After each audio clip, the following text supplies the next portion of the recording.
What's up, my friends in the film fandom, wherever you may be and however you may be watching? Thank you so much for giving us this little bit of your time. Plenty of trailers to go into today. Also, some other breaking news from around the world of entertainment is going to dominate this here stream. And here to talk about all that cool stuff with me is my YouTube band of Not Ready for YouTube co-hosts. Starting, of course, with the Dower Tree Cowboys Lady Cora. How are you tonight, ma'am? I'm good, now that I found the unmute button. that damn dirty unmute button. Yeah, and also, of course, my hetero life mate, the man who wears cooler shirts than I do. It seems like the only thing I wear anymore is like bunker branding stuff. Not that that's not wildly cool, but always rocking the good t-shirts is my hetero life mate, Jeremy. What's up, brother? Oh, I'm sorry. There you go. Now everybody can see it. It was mildly annoying to actually try and find a decent Iron Maiden shirt, especially in my size. There were some that I wanted, but not in my size, or they didn't have. I tried to find. There was one of the Trooper I wanted, but again, not in my size. But it says "Skirt Number of the Beast." That works for me. Is it bad? I've never heard any of their songs. You have. You just don't know it. I'm sure you have, but I mean, it's okay. Somebody who I'm sure knows plenty about Iron Maiden, as well as a lot of other really cool rock groups, is the Shape from the Lone Star State, one of our horror experts, my man Tex. What's up, brother? Well, happy Scream Day. It was. It's always a pleasant day to get new horror merch, which you could classify the Great Iron Maiden as, because tremendous band, or watching Ghostface slice and dice as he likes to do. So hey, I'm here for all of it. Hope everybody's doing well. Yeah, we'll be getting to the trailers we want to discuss here in a minute. I just want to remind you guys real quick that we are on the road to 500 subscribers. So please share us out there, like the stream, do all the stuff that helps push us up the algorithm. Because once we get to 500 subs, we will be doing a charity stream where all the proceeds will be going to the Abandoned Pet Project. What that does is that helps get pets that have been let loose after the pandemic. All these people went and got companion animals during the pandemic. Once we started to come out of it and you were able to go out and do things again, a lot of these people just abandon these pets on the street or return them to shelters, which don't have the ability to deal with all of them. So a lot of these animals are being put down. What the Abandoned Pet Project does is they get these animals sometimes hours from being put to death. They nurse them back to health, and they help find them their forever homes. So Abandoned Pet Project is something I really like, something I really want to help support. So as soon as we get to 500 subscribers, we're going to do a charity stream where all the proceeds from that stream will go to the Abandoned Pet Project. Also, don't forget that we do have a Patreon. If you want to support us for $5 a month, we give away $25 in free movie tickets semi-regularly. Been pretty bad about it lately, but I'm getting better. But yeah, for just $5 a month, you help support the channel. Basically, the Patreon just feeds itself. As the Patreon grows, so will the amount of money that we give out. And what that really is supposed to do is just to promote people to go back to the movie theaters.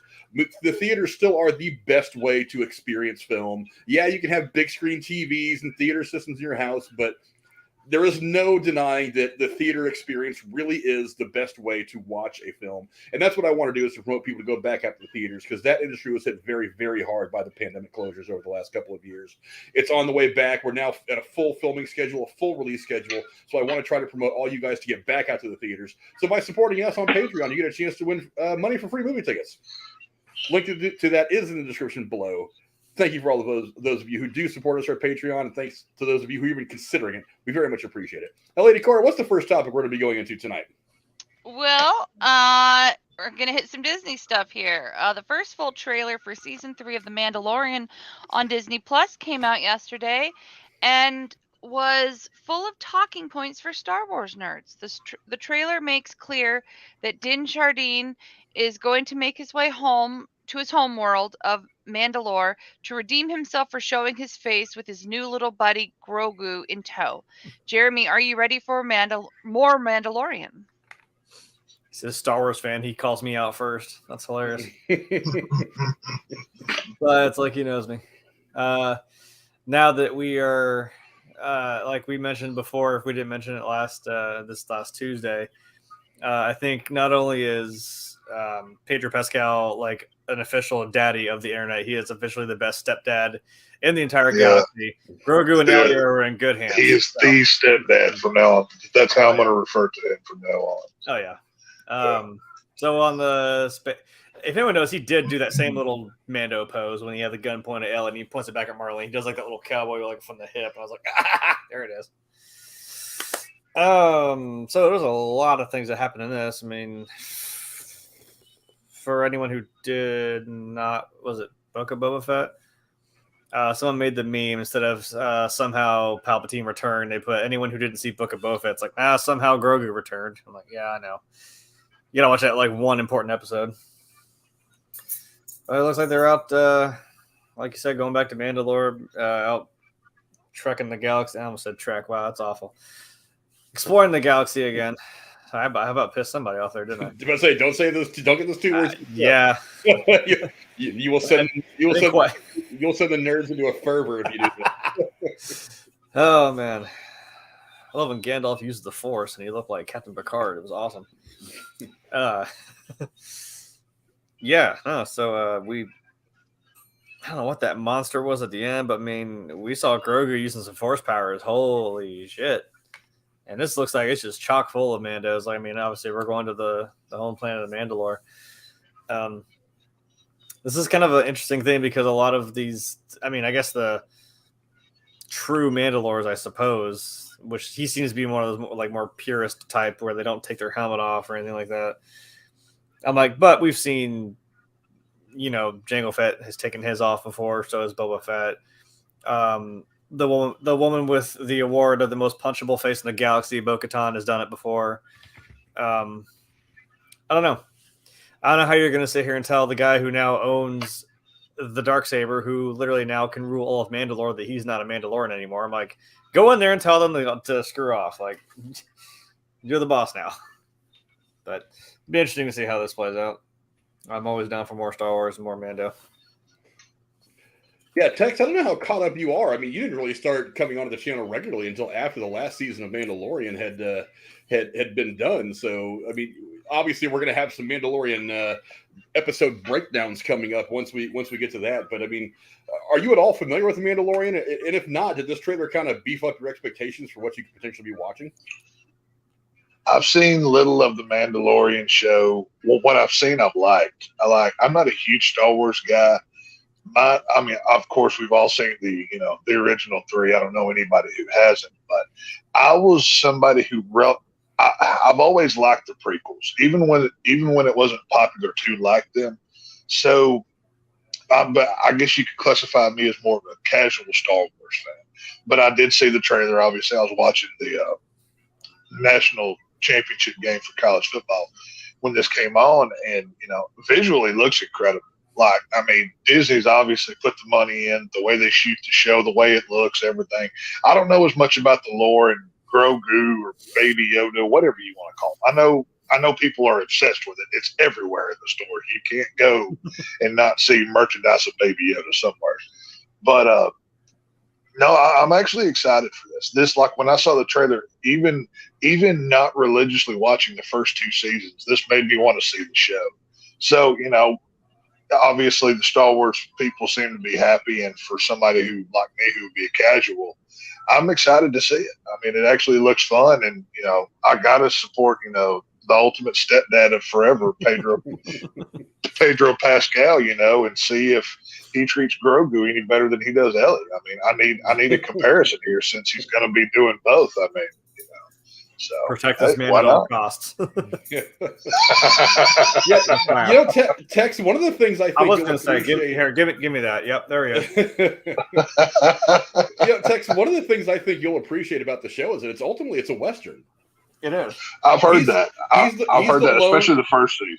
Yeah, I mean, both the first and the second season had a lot of qualities of a Western. It's that lone gunman, riding through the plains, dealing with whatever he comes across. That's what this show has been, just set against the backdrop of the Star Wars universe. And that's kind of the brilliant. I mean, because Westerns are pretty simple, but I think that's one of the reasons why they tend to be so engrossing is because we probably feel like we can attach ourselves to those characters more than we can some guy flying around in space 20 million years from now, fighting with crazy weapons with aliens that we know will probably never exist. So we can kind of relate to those a lot easier. We even had a very, very, spaghetti Western type showdown in that season 2 with Cad Bane and Timothy Oliphant's character. Of course, you can't escape Tatooine, but I'm like, come on, the desert, just between the two of them, they both stand there and they're both just like ready, and then they do the thing, and whoo. One thing I did notice in this trailer, Mando's ship. Is that one of those starfighters from episode 1 from Naboo? Yes. Because it looks just like it. Yes, it's a it refitted is. one. Yeah. It is. Okay, I thought so because I'm like, wait a minute. I like I've seen because it before. showed like kind of the outline of the jet that he was in or whatever. I'm like, that looks familiar, and I had to comb my brain for a minute, but I was like, that's episode 1 Star Wars right there. I remember that. So, Rest in peace, Razor Crest. Yeah. Hardly knew you. Hardly knew you. That's still my go-to glider on Fortnite. I have the Razor Crest. Dude, that is such a cool Oh, shit. right. I'm not gonna lie. It's a cool one. Well, Cora, you've been exposed to this, if not just through me and Jeremy talking about it endlessly at times, but I think you've actually watched some of the episodes as well. What's your anticipation level for the show after seeing the trailer? Well, once I finish season 1, it's high. So you're still trying to get caught up. It Yes. just keeps getting better. Trust me. Don't worry. You're not gonna be disappointed. Oh, I have no doubt. I have no doubts. Oh, the last couple minutes of season 2. Oh my god, that was I Just have wait to till wonder Harry- though, how. I mean, you've seen. Okay, clearly you haven't seen season 3 yet, but how many more seasons do you think they have of this? Like 5, 10, 2, 1? I don't know. I was surprised they even made a 3, given how it ended. But then Book of Boba Fett kind of just turned that on its head. I was like, well, never mind. Well, I mean, I imagine, even in the way that season 2 ended, when you think that, the Mandalorian has done everything that he needed to do, you kind of knew. It's like, just looking at it, it's like, this series is way too successful. This is one of their flagship series. There's no way they're not going to bring this back for season 3. So there's going to be some way. Now, I honestly thought that season 3 might see separate storylines, one following Grogu and one following Din Djarin, the Mandalorian, kind of like alongside each other, and then eventually those paths would cross again towards the end of the season. I didn't think they were going to do what they did, like basically making like the last 2 episodes of Boba Fett just a Mandalorian primer for whatever's coming in season 3. But I mean, And whatever. also- What's done is done. Also, weirdly, it kind of set up Ahsoka because she just took off. I'm like, okay, bye. See you on your show whenever that happens. Yeah. But I really thought that would be kind of the way they did it, because I knew they'd bring these 2 characters back together, Grogu and Din Djarin. You can't have them apart forever. The chemistry between these 2 characters is just too good.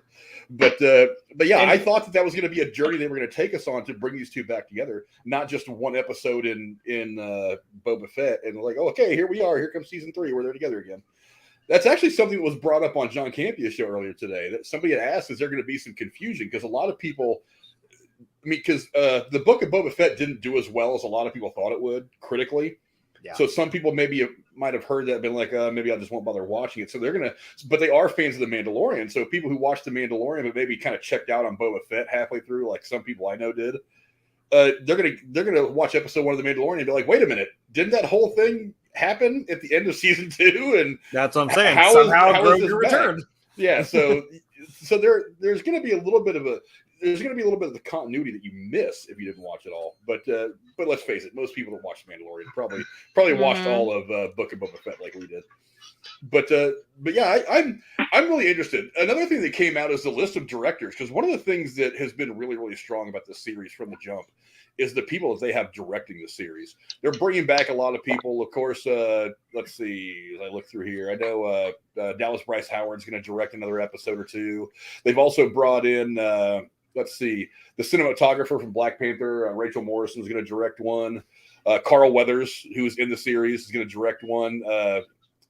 Let's see, Spider-Man Into the Spider-Verse's director Peter Ramsey is directing one. Let's see, and there's going to be 2 or 3 returning directors. Other than Dallas Bryce Howard, I forget who. Are they bringing back Robert Rodriguez? Because I know he did something on it, right? Somebody was in there that Robert Rodriguez might know. I hope so. I'm looking through this article, and the only one that they point out is I love. Let's see, returning Helmer Rick Famuyiwa, Black Panther cinematographer Rachel Morrison. Minari filmmaker Lee Isaac Chung is going to be coming back to direct one. Carl Weathers, and then a couple of new people, and then of course Dallas Bryce Howard's going to be back. So if this list of directors is to be believed, isn't she the redhead from Jurassic Park? Yes. She's also a very good director in her own right. Yeah, I didn't know she directed. I just thought she annoyed people in movies. Okay. Well, you know who her dad is, right? Right. Yeah, Ron Howard. Yeah. Yeah, so trust me, it's in her blood. she grew up. Yeah, it watching makes this guy, sense. She grew up watching this guy be great at what he is. So yeah, I would even if a little bit of it rubbed off on her, she's gonna have a pretty good directing career. But I mean, look, she directed one of my favorite episodes of was it season 2? The whole thing where the walker coming through the woods.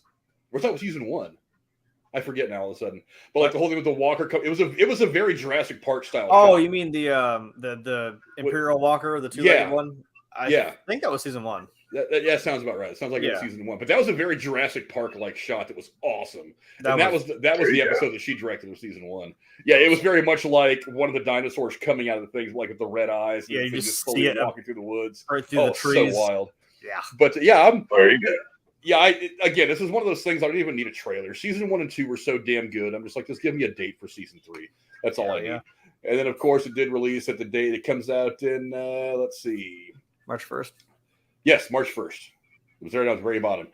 Yeah, it debuted March 1st. So you can definitely expect to see us breaking that down episode by episode as well. There's a lot of stuff that's going to be going on in the February, March, April area that we're going to be breaking down. So, I'm going to clear up some schedule space to break down this stuff. That's kind of maybe what our Thursday shows are about. But March 10th, you got Scream, so yeah, it's going to be a busy month. Yeah, it's going to be a bit. But like I said, this is one of the after effects of the pandemic. Is all this stuff being delayed? Now it's all we're just being crushed for the next couple of years in releases of big properties. So so it's kind of we get this kind of embarrassment of riches because it seems like every other week we're getting a big release that we're all really highly anticipating. But let's see. But that's obviously we care about what you guys think. So if you saw the trailer for The Mandalorian season 3, let us know what you thought down in the comments below. I am very, very excited. Grogu, Mandalorian back together. Also, there's going to be a really interesting personal journey that he goes on to try to reclaim his honor because he had to show his face. For those of you who saw. Again, all this was explained in Book of Boba Fett for reasons that I don't fully understand. But I mean, he's now down this journey where he's got to reclaim his honor after having to show his face. So I don't think Book of Boba Fett even knew what it was doing. But I don't think so either. So hang on a minute. They can't take their helmets off. How do? Because obviously, I did see the one clip where Mando takes the helmet off. He doesn't have like this gigantic mountain man beard. Well, how do you shave if you don't take the helmet off? Well, they take it off in privacy when they sleep and eat and shower. Okay. They don't take it off in front of other people. That scene where the walker came out of the woods. There's he's in like one of the huts and he's like in his own little space and he's eating it. Like he does lift the helmet up a little bit and he just starts eating the food and then puts it back down. I'm like, well, yeah. The show, if you watch it, I think in the first season it explains that it's kind of like a religion sort of in its organization. There are different sects, different groups that observe. He says guns are my religion, but yes, also. Yeah, well, I mean, kind of. It's kind of structured that way. It's like like some Catholics won't eat meat on Friday, other Catholics don't give a shit. I mean, it's kind of like that. Right. There's these different groups of Mandalorian lore, Mandalorian existence that they follow different rules, and the particular group that he has pledged his loyalty to is the one that's very, very strict. You do not show your face to anybody ever, or else you are no longer a Mandalorian. And so some things happen over the course of the first couple seasons where his face is shown, and he admits that to one of the higher ups in the Mandalorian order, and they said if you want to reclaim your honor, you have to go to Mandalore and bathe in the waters of something, I forget what. I don't know, but again, like he's got to go back to the Mandalorian homeworld too. But again, they all know, they all seem to know this though. This bitch has the nerve to tell him while he is standing there clutching the Darksaber in his hand. If you have that thing, you fucking rule all of Mandalore. He can make up whatever rules he wants now. He can tell her to screw off. I'm just saying, plot holes in your religion. But who knows how that's going to be addressed going into season 3, though? I mean, they could fix that. I don't know. That's why we had the whole thing with Bo-Katan, because she thinks she's. I thought only Jedi's or Sith could use lightsabers. How come a Mandalorian? Well, this is a different time. Hopefully, they're going to say that too. This is like a post Star Wars. No. It's not a lightsaber per se. Yeah. Okay. It is its own special. Okay, it's one of the sickest things I've ever seen. For one. The sound it makes, the way it looks, and there's a reason. Weirdly enough, you've seen lightsabers. They're like basically a cylindrical blade, right, with a little point on the end. This thing is actually shaped. I mean, the handle is not like round. It's actually kind of flat like a samurai sword. It is actually blade shaped. Like so it's not quite a lightsaber. Yeah, Okay. not quite. It may work on some of the same principles. We don't. It's never really explained, at least not in the show anyway, how the darksaber actually works. We don't know if there's actually like kyber crystals that power it, like does the lightsabers for all you. There is what kyber crystals are, but there is a black crystal in it, yes, but it is again not. There really isn't a whole lot of lore on it. The hilarious reason, just like why. Well, hey, there's purple sabers. And purple sabers have their own deep lore, and I'm like, it's just literally because Samuel Jackson wanted one. It's nothing that dumb. The reason why it's shaped the way it is because the only reason why it's shaped the way it is because at the last second they had somebody that had a sword, like an actual shaped sword, and George Lucas was like, that looks goofy as hell trying to fight somebody with a saber. He's like, cover it up, make it light, make it a thing. I'm like, that's why they had to cover up a whole blade to make it look like that, and then boom, there's your whole lore, which there isn't actually a lot of lore of this darksaber. And it does. You actually have to fight with it a certain way, otherwise it acts like it weighs 20 tons. And you can't lift it up. You have to fight a certain way. Like you got to believe in yourself. I guess like a Jedi. It's it's weird. With my nerd card, I don't have Star Wars checked off on my nerd card, so I'm gonna have to brush up on that one before we talk about that one. I could have made that a whole hour. You have access to a couple of experts. There you go. I will have to get Jeremy on the side and be like, hey, teach me. I will be the Padawan here. Help me learn, But go down in the comments and let us know what you guys thought of the trailer for Mandalorian Season 3. Lady Cora, what's the next story today? Well, fans of the Scream franchise were treated today with the long-awaited first full trailer for the upcoming slasher sequel. Set this time in New York City, Ghostface will be hunting the same group of kids from the last film, as well as Hayden Panettiere's Kirby Reed from the fourth film. Tex, what did you think of the new trailer for Scream 6? I stayed up till like 3 in the morning waiting for this to drop. And I'm like, okay, just give it to me now. I'm ready. And I didn't get it. I didn't get it till like lunchtime today. So Paramount. No. Yeah. Well, that's the internet for it. But I was really impressed with this trailer. I mean, with the opening scene, you see New York, to set the scenery, even though it was shot in Montreal, for tax purposes. You see Ghostface walking into this gas station and just blasts a dude away with a shotgun. And I mean, he is just vicious in this thing. And of course, in the teaser, we saw the train shot of everything back and forth. And it was just really cool how Ghostface walked differently in this one. And of course, we don't know who's under the hood. We don't know who's under the mask. But Ghostface, he had a presence more like a Jason or a Michael Myers would.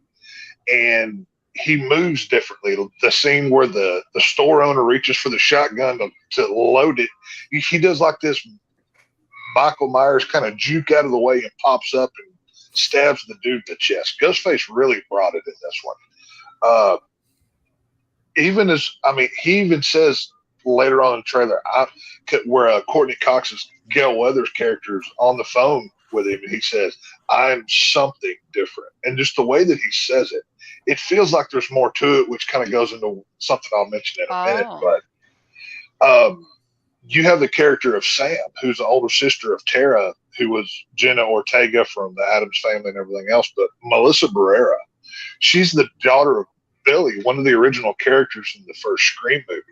We learned this in Scream 5, but it seems like we're delving into it with this one. We get a scene of her in therapy, and she's like, well, I've got this darkness, and it's it's going to follow me. I must confront it kind of thing. I'm really hoping that I hope this film revolves more around her. And I know Jenna Ortega is a big star, with everything she's doing. She's huge right now. But Melissa Barrera, she deserves to be the star of this film. We know they're doing 3 Scream movies, 5, 6, and 7. So I'm hoping this is like the Empire Strikes Back, to make a Star Wars reference here, of films. I want a dark, gritty tone. I don't need light here. I want them to really get into it. And then we see, as Cora just mentioned, Kirby, Hayden Panettiere, who was a star in Scream 4. Everybody's been pining for her to come back. She's playing a police officer, a detective, it looks like, because she's not in a uniform, but if you look down on her belt, she's got the badge that she's wearing, which, since Dewey died in the previous one, R.I.P., that kind of fills that role. And there's also, I think his name is Dylan McDermott. He's the older man that's in this film. I think he's also a police officer. But Kirby's a fan favorite character. I really, really hope they use her. And considering that Dewey is gone, we don't have a Sydney. They need more legacy than Gale, and Kirby can deliver that. Now, this is where we get to something really cool, and I hope this is in the movie and not just like in the Morbius film where you saw the picture of Spider-Man on the wall where it said murderer and you never seen the film. But that Ghostface mural that you see painted, and it says, it's like street art. It's like spray painted, right? And it says, what's your favorite scary movie down there towards the bottom? It's like a white wall with black, effects painted over it. But I thought that looked so cool. Like that could have been the poster, and it probably is a poster by now. But then we get to my favorite part of the trailer, and this is where Gale and all the main cast goes into that shrine that she's talking about.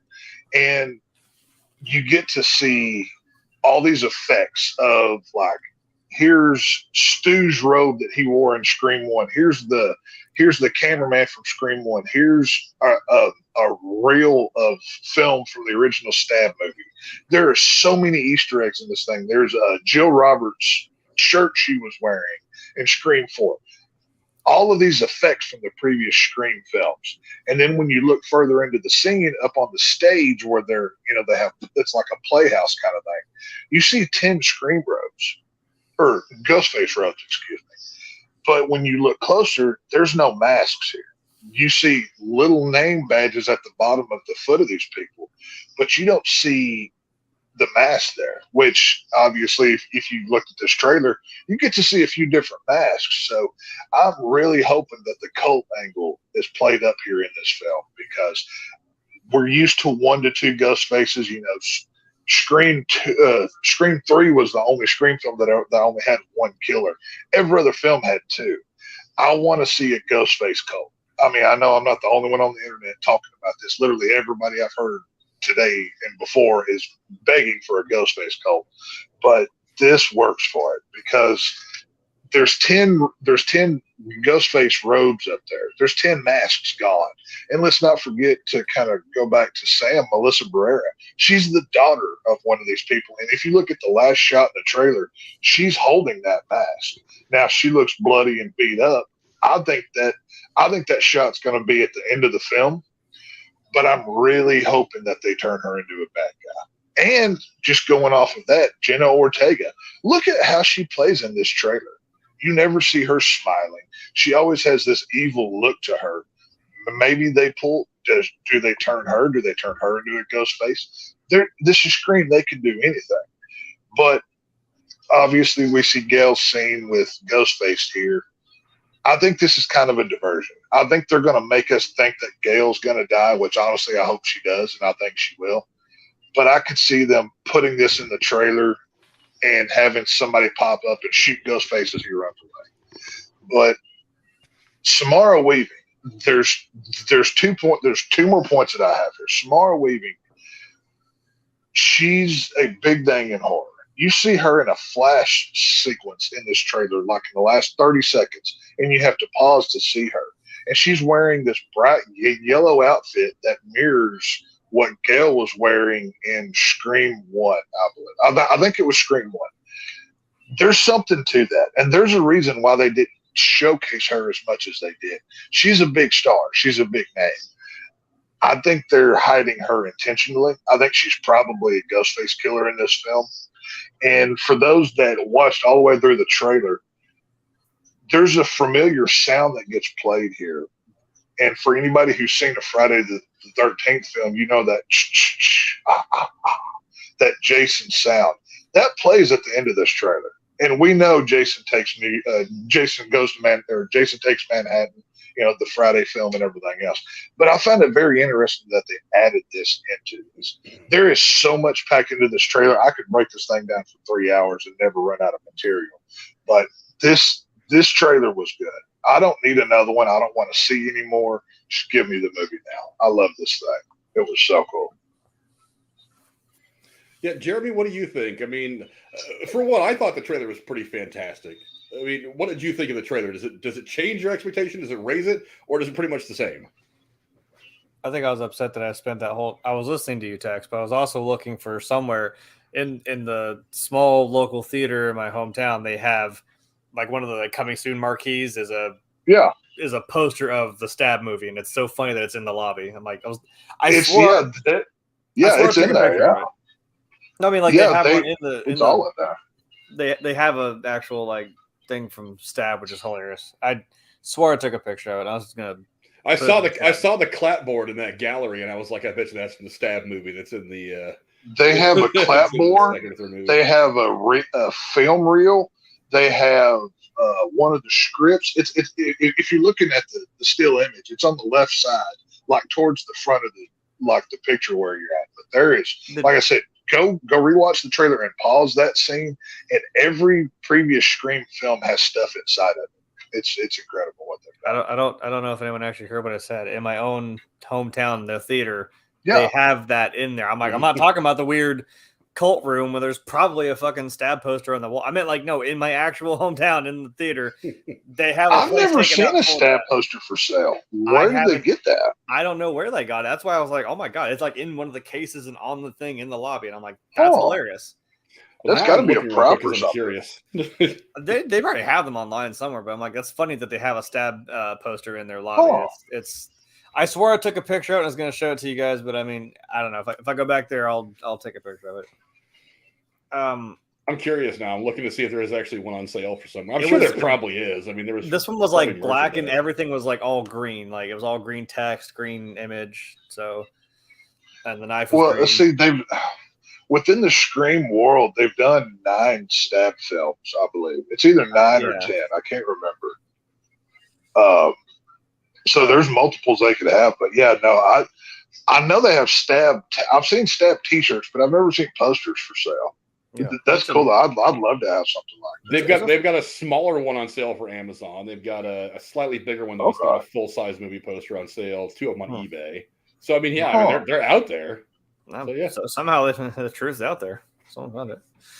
I'd be surprised if there wasn't some Stab movie posters out there you could find. That would be a big merchandising blunder if you didn't print up some of those posters and try to sell them. That makes it hilarious.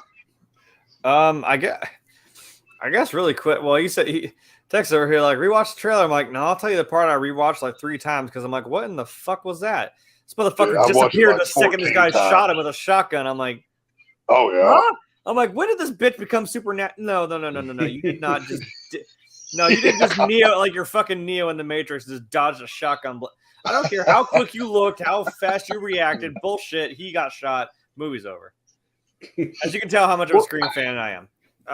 See, I just didn't get like because it had a weird like from the Dark Knight when those fake Batmans come in, they're all using guns, and Scarecrow's me like that's not him. I'm like, yeah, because Batman doesn't use guns. I'm like, when the hell did he ever decide to use a fucking shotgun? I mean, does he really care how he kills people? No, but like his thing is the knife and just having pratfalls every 2 seconds because he can't stand up like a fucking baby deer.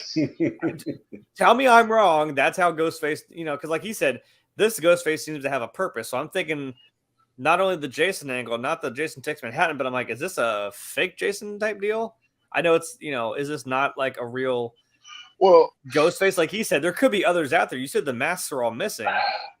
There could be multiples of them out there. And that one looked like it was maybe the original one that they took from the first movie.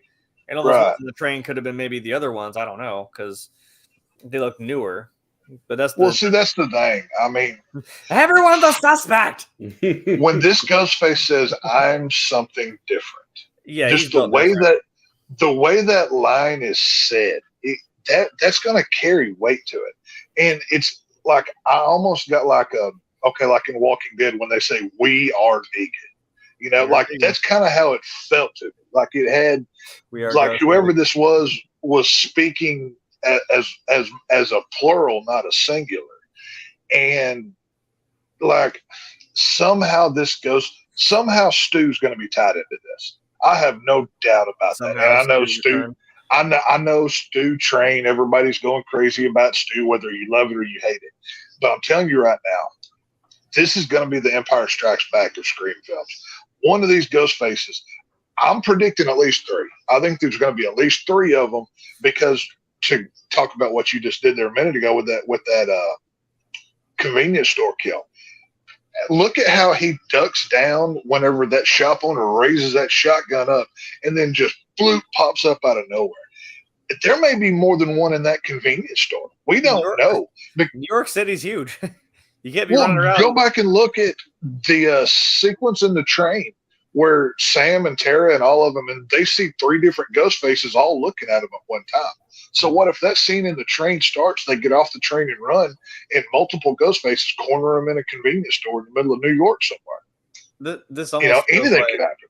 This feels like I know Frank knows what I'm talking about. This feels like Hot Fuzz. Like, just all over the town, there's multiple. Oh yeah. It tells you who the killers are, like in the first 10 minutes of him arriving in town. That's the trope. Now I don't know. There's so much to unpack in this. Like they can go so many different ways with this film, because one thing that I've noticed with Radio Silence making these films, they've made Scream less meta. Like if you go back and watch Scream 4 and previous, they're quoting other films, they're doing this and that. They didn't do that in 5.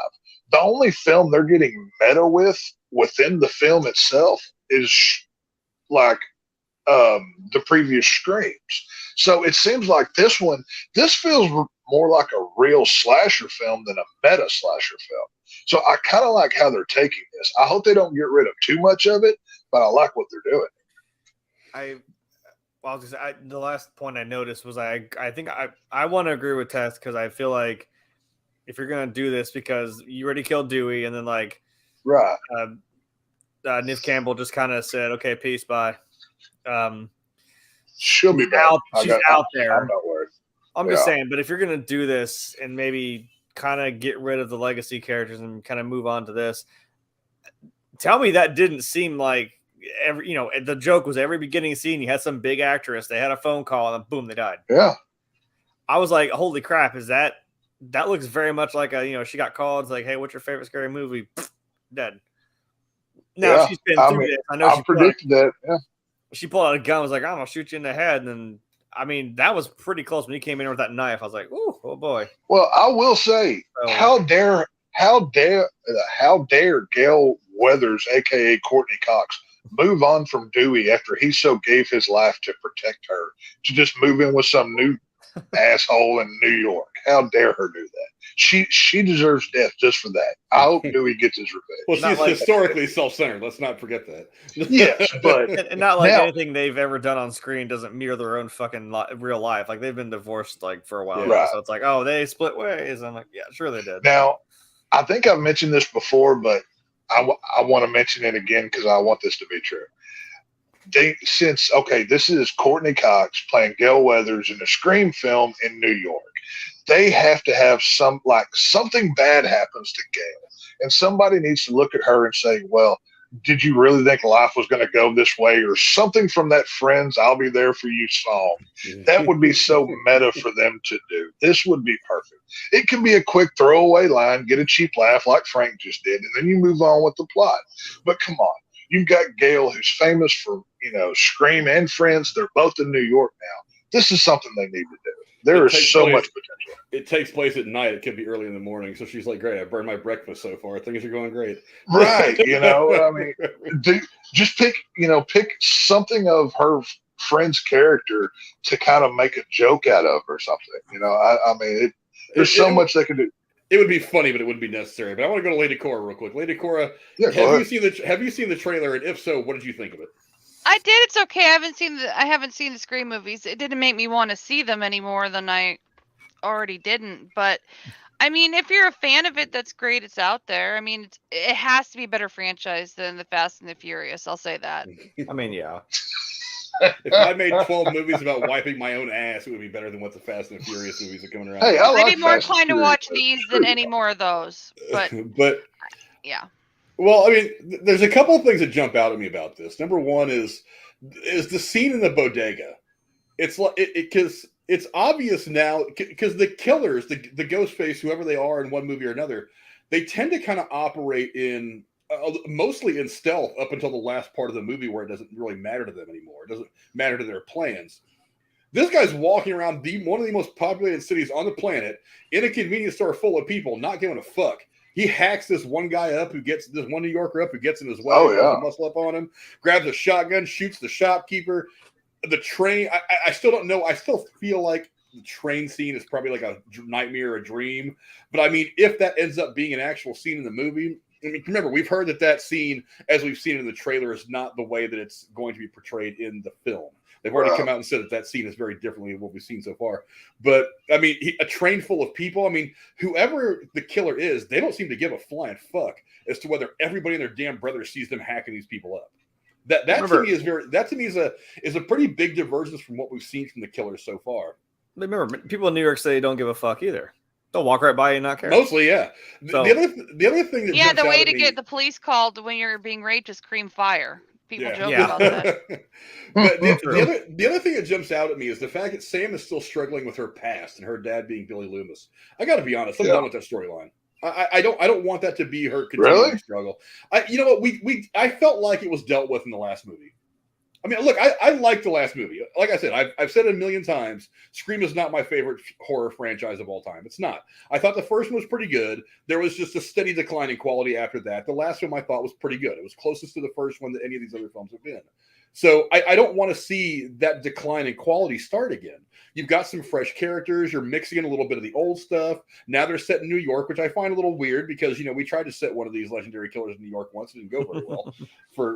Jason. Like 10 minutes he was in New York. Let's be honest. Right. But they marketed that entire movie about it being Jason. I mean, they named it Jason Takes Manhattan. So, yeah. But I mean, I don't want that to be what plagues her character. I want her to be in the moment on this. And if we're still, and if she's still seeing Billy Loomis, like in the reflection as talking to her or whatever, that to me, it's been done already. It was done in the last film. Another thing is, I like Kirby. So, look, for those of you who've ever seen Hayden Panettiere, she's like 3 feet tall. It's going to be really, really hard for me to imagine her. Isn't she the one that played the cheerleader in that TV series about superheroes? Yes. Okay. Yes. She is legit 3 feet tall. That's why I found it absolutely hilarious that she had a baby with Vladimir Klitschko, who, if you don't know, is a boxer who's about 9 feet tall. It's like she no shit looked like a newborn standing next to him. It was fucking hilarious.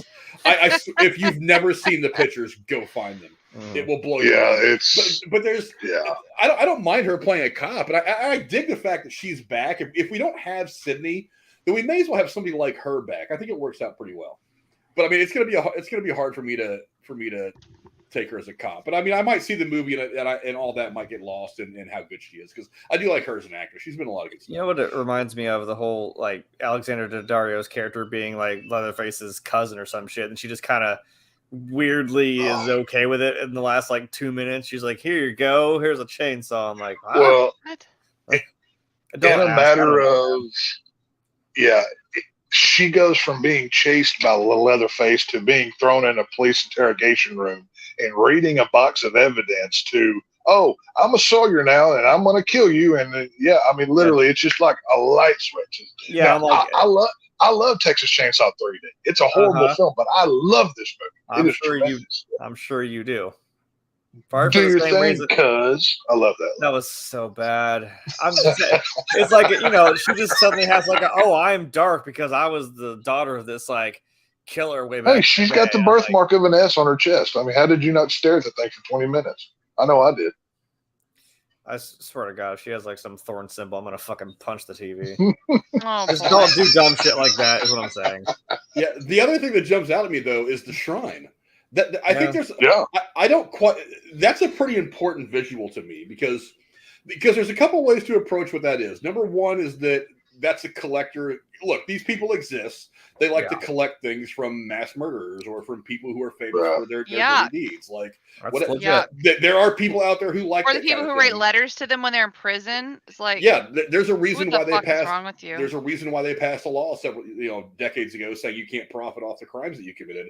If you're like Charlie Manson and stuff like that, you can't profit off that because that's not cool. And I kind of wonder. There's a couple different things as I look up on that stage that Tex was talking about. and I see those. What is it? 1, 2, 3, 4, 5, 6, 7, 8, 9 costumes, 9 ghost face costumes. Yeah, it does look like a couple of them may have the mask. I'm not entirely sure. I can't really tell from this image, but I'm wondering, are those something that a person collected from all the other killers that we already know about from the first movie all the way up to the last one, or are those the outfits of the current killers, and we really do have 9 of them out there now? Because what Tex was saying about this kind of going the or did they do their laundry every 10 days? What this goes, I mean, what Tex says about going the way of a cult, I think that's the only logical way to really step this up and make it more. Because I got to be honest, the last movie, I mean, I liked it; it was good, but I had one of the killers sniffed out in the first 15 minutes. Same. So you've got to do something differently. Gotcha. You've got to change the formula in a big way, but not so much that you fuck everything up, but in a big enough way to where you shock even the people that are hardcore Scream fans that have seen all the movies 12 times each and that know the ins and outs of everything. You have to do something that shocks even them. And I think that going the cult route is the best way to do that. The other thing that I think, and this is my first bold prediction for this movie, Gale's the opening kill. I hope so. I thought that too, but then so. I'm like, how do they have the scene where she's like, "Hey, look, guys, this is a shrine." I'm like, when did that happen, then? Well, Tex, I just thought of a way to redeem the Halloween movie for you. Bring Jamie Lee Curtis in and have her be an extra who gets murdered gruesomely. Have her answer the phone. Yes. Awesome. You see, Tay, he just ooh. I will accept that as like, like, when you take an item back to Walmart, well, we can't give you your money, but here's some store credit. I will accept that as store credit for the makeup of the there we go. abortion of Halloween is. But Frank, there's one thing to think about here. In that, number one, I think that set piece of the shrine, the museum, the memorial, whatever you want to call it, that's going to be the ending of the film. That's where it's going to wrap up. Because one, you don't put that much into it and not have it be a big piece. And two, Scream 2 ended on a theater stage in the original Scream 2 film. Oh yeah. They're paying homage to the past. They're doing all of these things. I guarantee you, because if you freeze frame it, there's a shot where Melissa Barrera's Sam character is falling from like the upstage or the upstairs seating or whatever, looking like she's fallen from a high place onto the stage or something. I guarantee that's where the film wraps up. They're gonna go to that location multiple times, and that's where it's gonna wrap. But did you notice in the convenience store they even look down at there's for a few seconds a shot of the shoes that Ghostface is wearing, because someone pointed out in the original movie, like, if you look in that shot where they're sitting outside the school, they're like, look at what Stu and look at what Billy are wearing. They're both wearing boots. If you don't even notice it, you never notice it. Just like Sam is in this trailer. Yeah, you see a quick shot of what the shoes Ghostface is wearing in the convenience store. I'm like, so that might be important. So I think all of the robes on the stage are the robes and the knives of the previous killers. That makes the most sense to me. If this was a new cult, why would they have their robe on display and not somewhere else? So it makes more sense to me that this is the previous film killers, the nine or 10, whatever it is. I'm just interested. I really want the cult angle to come out of this, because Scream is one of those franchises. You would have it on display for the theatrical purposes. We're talking about a movie here, so I mean, there's a visual they want to set. So I mean, again, suspension of disbelief. You don't try to explain it because it's a movie, and all you know is it works for the movie. I agree with Frank's bold prediction. I immediately saw that. I'm like, oh, Gail's gonna die. She's gonna be the opening. Like, I hope so. Now, my bold prediction was, I'm like, I bet you what they're gonna do. That maybe explains all those robes and whatnot. They're gonna do something from Tex's other favorite series. It's gonna be Saw. Stu is the one that got all that shit. He was there the entire time. He's the guy behind the cult. Yeah. I've been saying that. I've been saying that. Stu will be revealed, not in this movie, but in Scream 7. At some point, by the end of this film, one of the ghost faces will get away, and then maybe he calls Sydney, "Hello, Sydney," and he pulls the mask off, and you see it's Stu under the mask, and he's the guy that's wearing that old ghost face mask. He's going to do the Carrie Elwes. He's going to be, I was there the whole time. Okay. Do you know what would be even better than that?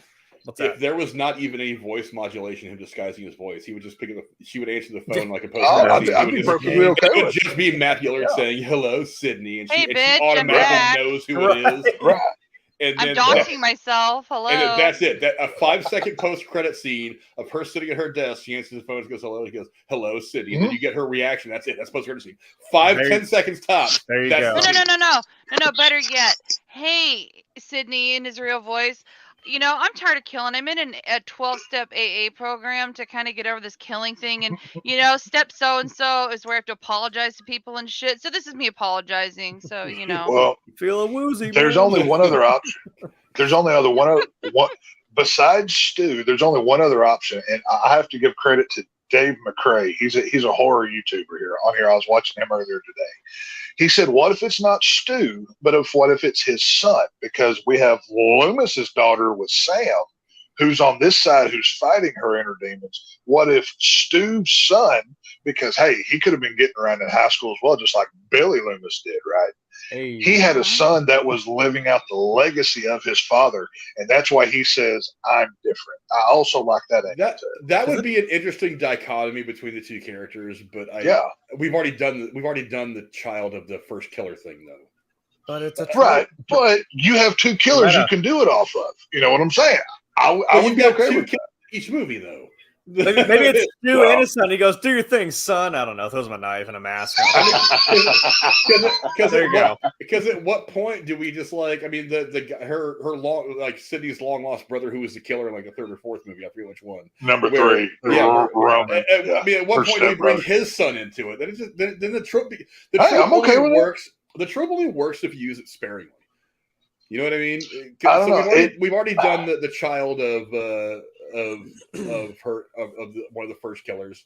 Now I think we need to do something else because I think the killers work best when they are connected to the very beginning of this whole thing.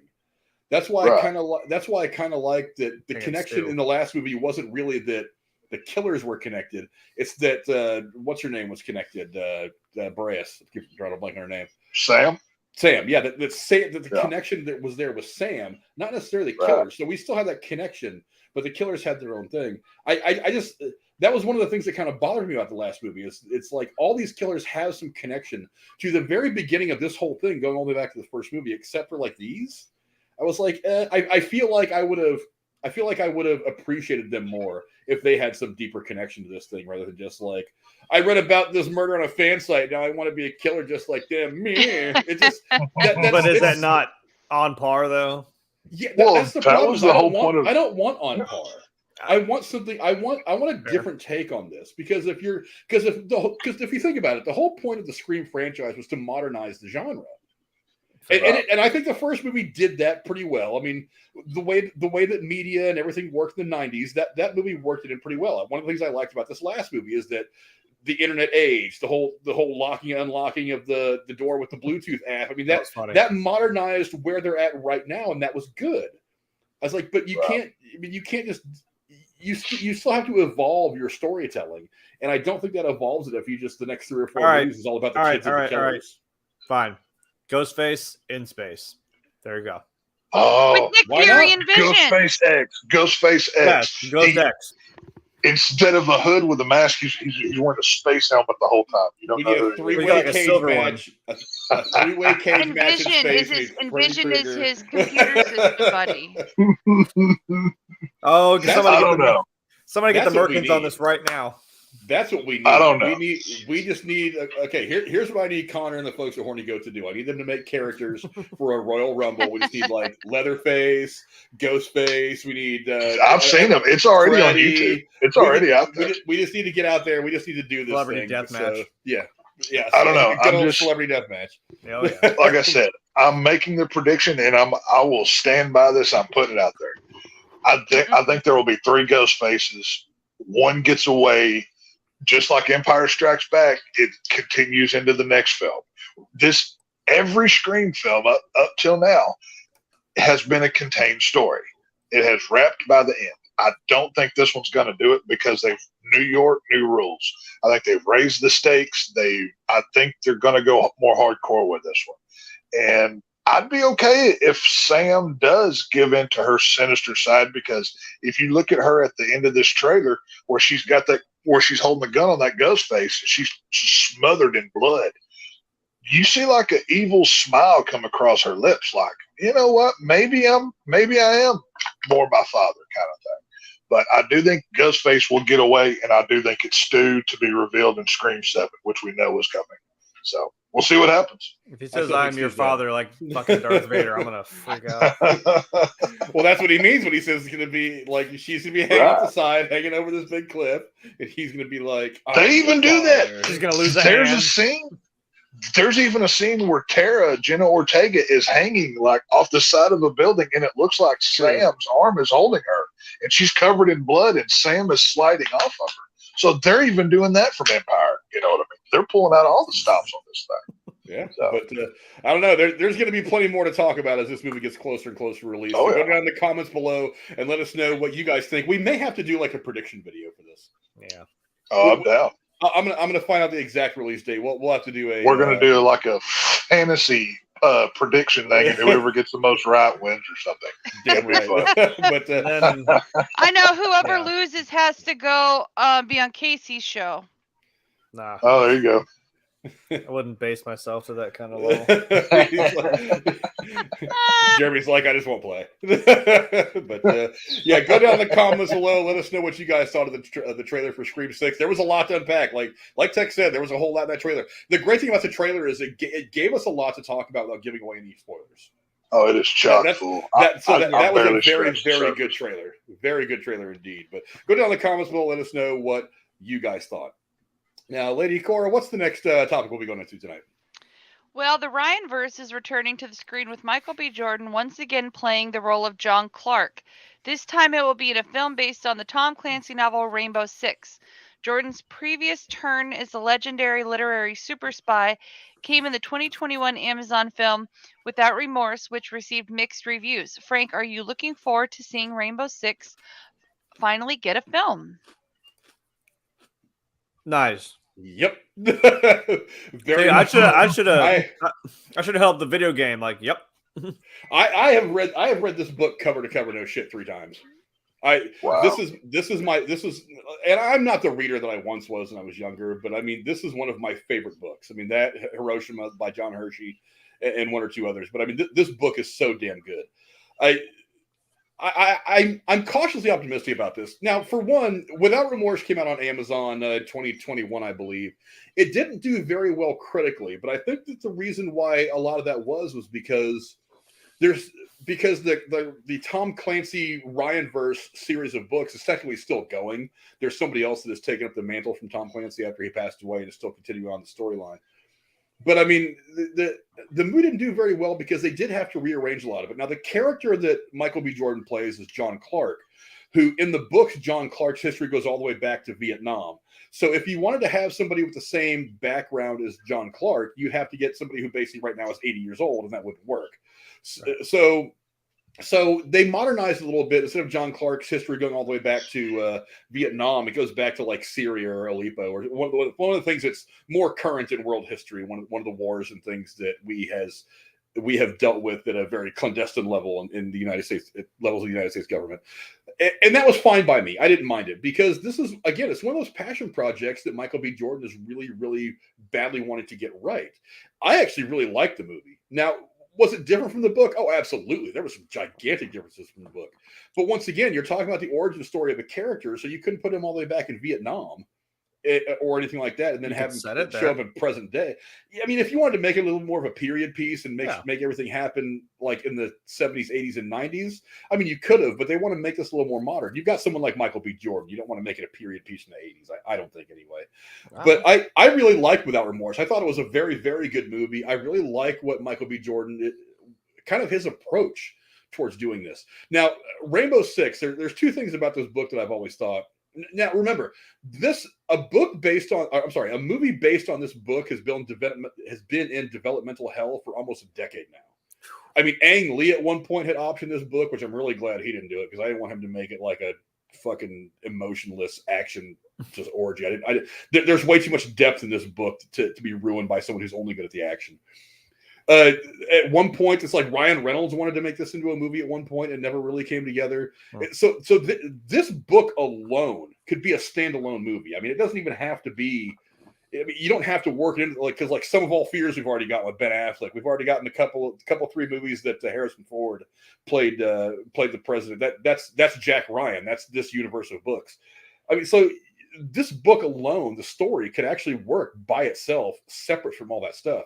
But if you're going to build on this Jack Clark character or this John Clark character now, and not just around Jack Ryan, I think this is a perfect way to go. There's also a scene in this book which is brutal. And I mean, absolutely brutal. It's my favorite scene in the book. And I got to be honest, if I were to make this book into a movie, I would 100% say this scene has to be in the movie for this to work. It's got to hit hard. There's a scene where basically the Rainbow Six is an outfit of multinational anti-terrorist people that respond at the drop of a hat to terrorist situations around the world. That's what it is. That's why you've got all the different flags on the cover: Israeli, American, yada yada yada. Suicide Squad. Yeah, and and they respond to a European amusement park where a bunch of handicapped kids have been taken hostage, and to make their point, the terrorists push this one kid in a wheelchair out there and shoot the kid and kill him. To make their point that they're not going to give in to anything. So that whole scene, it was hard to read. I'm not going to lie. As a father, it was hard to read. As a human being, it was hard to read. But after I read the book like the second or third time, I realized I was like, that scene's kind of integral to set out to you exactly the importance of what these people do. And I thought it was integral. They're never going to make that scene in the movie. I really think they should. They're never going to put that scene in the movie. But I mean, it's that deep, that dense of a story. Like I said, I'm not the reader I once was. I've read this book 3 times. It's just good from every angle. Didn't they do that in American Sniper though? Didn't he like shoot the kid in the end or something? If you read the book, you would see how this one's very different. I'm not saying it's. I'm just saying like we have seen the thing where it's like, oh well, you get to end up shooting this kid. I mean, they've done it in movies, but I mean the way this. I mean, next time you come over, I'll try to earmark this scene. Okay. So you can just kind of flip through it. And it's the way it reads is brutal. There is a brutality there that I have not seen. They've done it in movies. I mean, horror movies have killed a couple of kids here and there. I mean, that's what they do. They really want to go for shock value. It's horror. It's like it's happened. It's happened not necessarily in view, but it's happened. But I mean, it was just it was a tremendous, terrible, but gut-wrenching, but amazing scene that sets into you how important this is. Look, I think that Michael B. Jordan is exactly the guy to be doing this franchise right now. The whole Jack Ryan thing they've got going on Amazon right now, I think is kind of interesting because there has been talk about combining these things. And Jack Ryan and John Clark in the film are actually very close friends. Jack Ryan eventually becomes, for those of you who know, becomes president of the United States. He gets nominated as vice president because he's friends with the president. He only really accepts the nomination to help his buddy out. He figures he's just going to be there for a year and a half or whatever, and then he's going to leave office and he's going to go away and retire. And then shortly thereafter, in one of the other books, the president and most of the government is wiped out by a terrorist attack, and he gets elevated to the presidency out of nowhere, and then chaos ensues. It's all the great techno espionage thriller stuff. If you're into that kind of thing, like I am. Look, I'm really, really excited about this, and to be honest, it kind of hits home with what we've all been dealing with the last couple of years, because the basis of this book is that somebody's trying to release a virus that is going to kill a bunch of people. In the book, it's at the Sydney Olympics that happened in 2000, I believe. So when this book came out in the 90s, they had already set the Olympics for Sydney in the year 2000. So that was where all this was supposed to go on. And it's all about, them responding to these terrorist situations they realize are all kind of connected to this one larger thing that they start to get wind of it. And then as they're investigating, they get closer and closer to when this virus is supposed to be released. Because the idea is they're going to release it at the closing ceremonies of the Olympics. And then all these people are going to take this virus back to their home countries. And there's going to be no way to stop it at that point. They all go home and it spreads from there like wildfire. And then, a majority of the world dies. And this super rich group of elite people who are in the know have all been hiding out in some bunker in like the Amazon somewhere way away from everybody, and they've got plans to hang out for like 10 or 15 years until the virus dies on itself and they can just go take over the world again. But it's a really, really crazy book. It's a tremendously awesome story. Again, it's a little bit relevant to what we've been dealing with the last couple of years with COVID. So Yeah, so it's a prequel to The Division, is what you're telling me. if it was successful, because The Division is the same thing. Like this virus spread. They did it on Black Friday. Well, remember, the video games have very little to do with this book. I know. I mean, basically, Tom Clancy just licensed out the name Rainbow Six, and yeah, I know he was involved with the production of some of the storylines of the game. But look, I don't read. I play video games. Okay. Yeah, I played the first Rainbow Six game. I thought the it was very first. Yeah, the very first. It was amazing. Very first. And that was a good game. That was a fun game. Oh yeah. But I can tell you right now, the story mode in that game had nothing to do with the book. I'm just saying it was just something else. That sounds like The Division, because it's like they did a thing on Black Friday. They put this virus on all the dollar bills, because what's one of the biggest shopping days of the year is Black Friday, and then everyone's changing hands with all this money, and then this virus just spreads and just wipes damn near everybody out. And now you got this power vacuum of people trying to just, there's no zombies. It's just there's just not that many people left in the world, and people are trying to rebuild whatever the hell's even left of the world after all that crap damn near kills everybody. So I'm like, that kind of is what that sounds like to me. Yeah, I didn't get a chance to do like a real review of Without Remorse, because I think it dropped around the holidays. It was just really hard to do anything like that around the holidays. But I don't know, Tex. I don't know if you're familiar with the storyline, if you're familiar with the Ryan verse. Did you see Without Remorse? Do you think this would be a movie worth seeing? I know nothing about Tom Clancy or anything about his world, so y'all please take my time on this, because I'm the novice on this one, so I'm going to bow out cordially. So yes. I apparently don't either. I just play them violent video games. I don't know. I haven't even played the video games. I can't even contribute to Jeremy on that level. But I mean, I've seen the advertisements. It looks cool. Over here. I'm over here. We're not like talking to each other. The thing with the spy thing, it's never been my deal. I may have seen one or two episodes of the Jack Ryan thing on Amazon, maybe, but that's as close as I've ever gotten to any of this. I know nothing, as they say. So I'll tell you, the one character I want to see is Sam Fisher. Give me some Splinter Cell, goddammit. That's what I want. You want espionage? Go that route. Yeah, I've never. This was never my bag. This was never my deal. I mean, to me, it's all generic spy movie. I don't know what's connected to who or what or anything else. But I remember watching Without Remorse, because my dad's the one that has read all the Ryan verse books. I mean, he's been reading Tom Clancy since Tom Clancy started writing this stuff back in the 80s. Wow. And so he was a big fan of all this stuff. So usually it's like one of us will read the book, like he'll read the book before me, and then he'll call me like, dude, you got to read this fucking book. It's crazy. Shit gets even crazier in this book. And then I'll read it right after him. I'm actually like 3 books behind on it now because I just haven't been keeping up with it.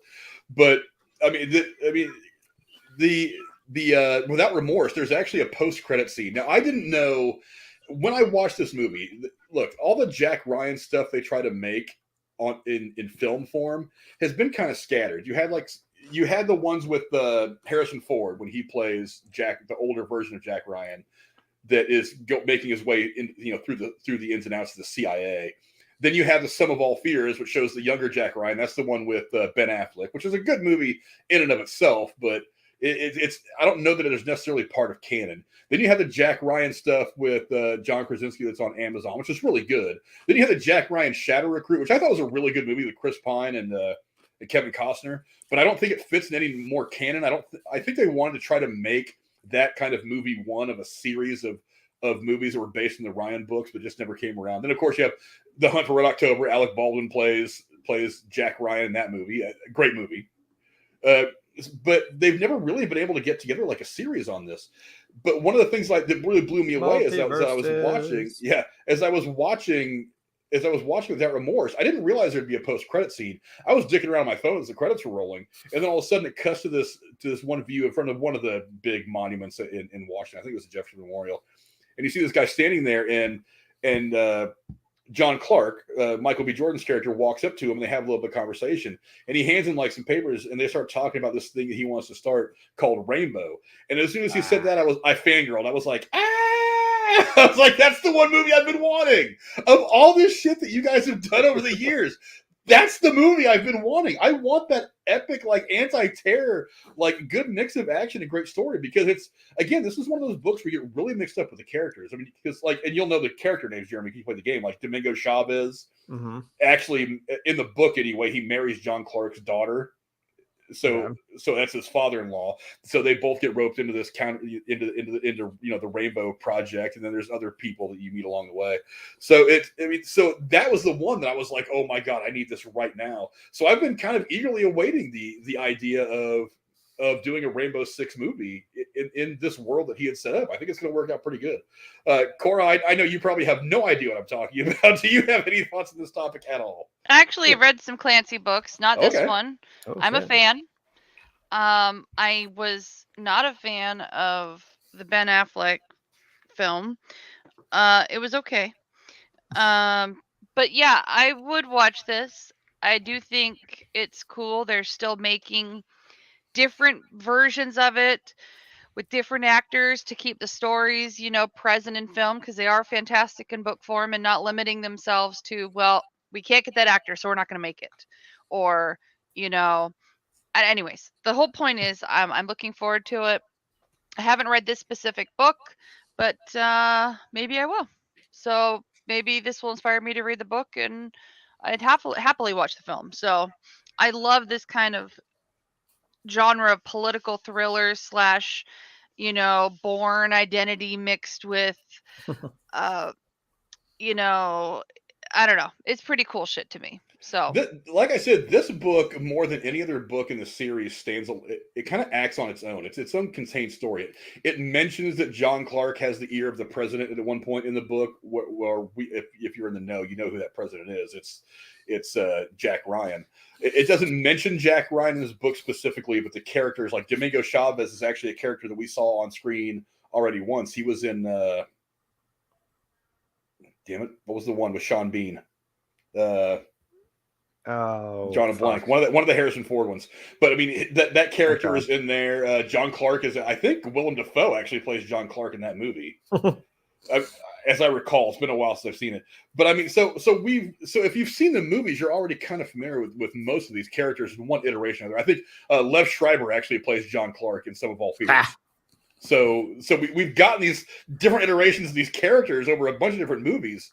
But I would like to see this particular, like I said, it will stand alone as its own story. You don't even have to connect this to like anything anybody else has done thematically with the Ryanverse for this just to be a really interesting story. Again, it's a really good book. Cora, I know you're probably more of a reader than really any of us anymore. I mean, like I said, I haven't been a reader for a while. But I think you get a kick out of this book. It's pretty interesting. I'm already ordering it on Amazon as we speak. So nice. There you go. It's a good book. Like I said, there's some hard hitting stuff in it. There's a couple of scenes that are really brutal, but I mean, it does play to how important what the whole storyline is. But yeah, I mean, obviously, I care about what you guys think. I know there's a lot of fans out there of the Ryanverse. I'm sure most people have seen all the movies that have been made about these characters. Some of All Fears, Hunt for Red October, things like that. So go down in the comments below. Let us know what you guys think. Are you looking forward to seeing Rainbow Six turn into a movie? I have been looking forward to it for a decade. I don't know why it's taken this long to make it happen, but I think right now it's in a pretty good spot. Lady Cora, what's the next topic we'll be talking about tonight? Well, something that's something. All right. Yeah. Do explain. With one Patrick Swayze remake on the way, with Roadhouse currently filming, Channing Tatum has his eyes on another. Deadline is reporting that the Magic Mike actor has acquired the rights and intends to produce, and unfortunately, and star in a remake of the 1990 romance classic Ghost. The film, one of the most famous of Swayze's career, made over $500 million at the box office, and after Dirty Dancing cemented him as one of Hollywood's premier leading men. Tex, I know these romance films are some of your favorites. What do you think of Tatum and Ghost, and how soon are you planning your trip to go see, Magic Mike: The Last Dance, when it comes out next month? You got banned from the show for a week for that Magic Mike nonsense. You want to go for two? Is that really how you want to do it? It was brought up. I'm just, feeding off of it a little. This was not a squirrel moment. This was just me going with the flow. I will be there for Roadhouse. Ghost. I'll be washing my hair that day. I'm busy. I'm booked up all day. That's the point. You gotta wax it up a little bit to get the shine.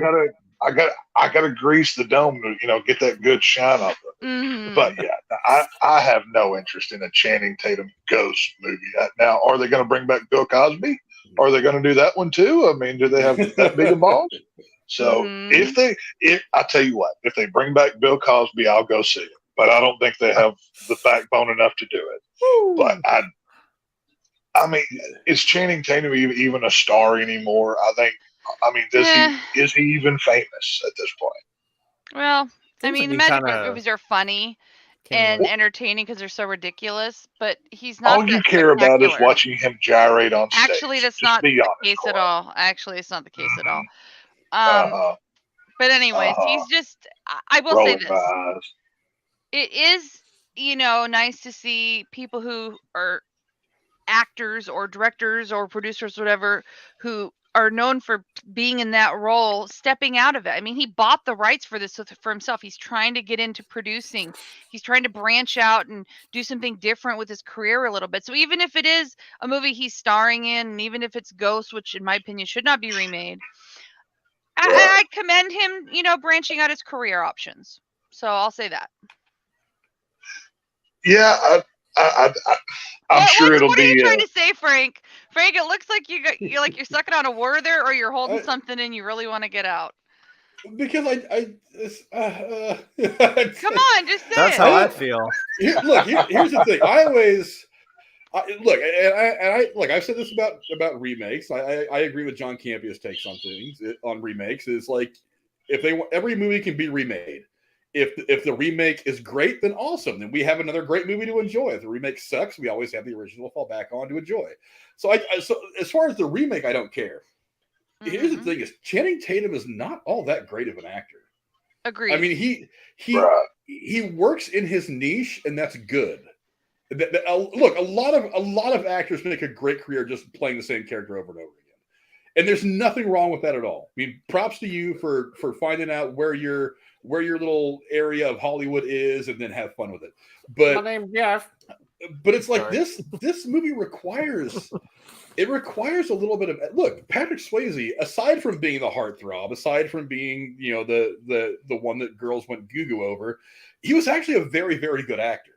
Yes, and he showed that many times over the course of his career. And Channing Tatum doesn't really have that. Now, no, I don't really care that he's remaking Ghost, but I mean, it's obvious what the draw here is that he just he knows he's targeting women. He knows he's targeting the 18 to 35-year-old woman. He knows that's his market. So I mean, this makes perfect sense.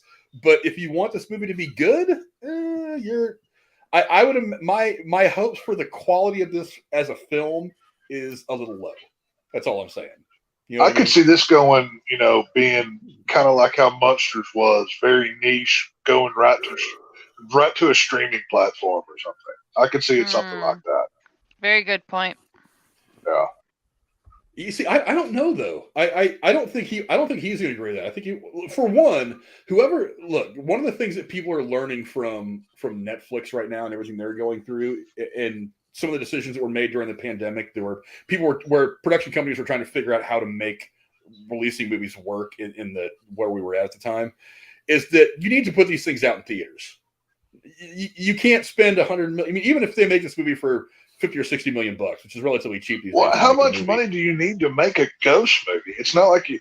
But the only CGI that you're really going to have to do is when the ghost parts, and other than that, it's just story.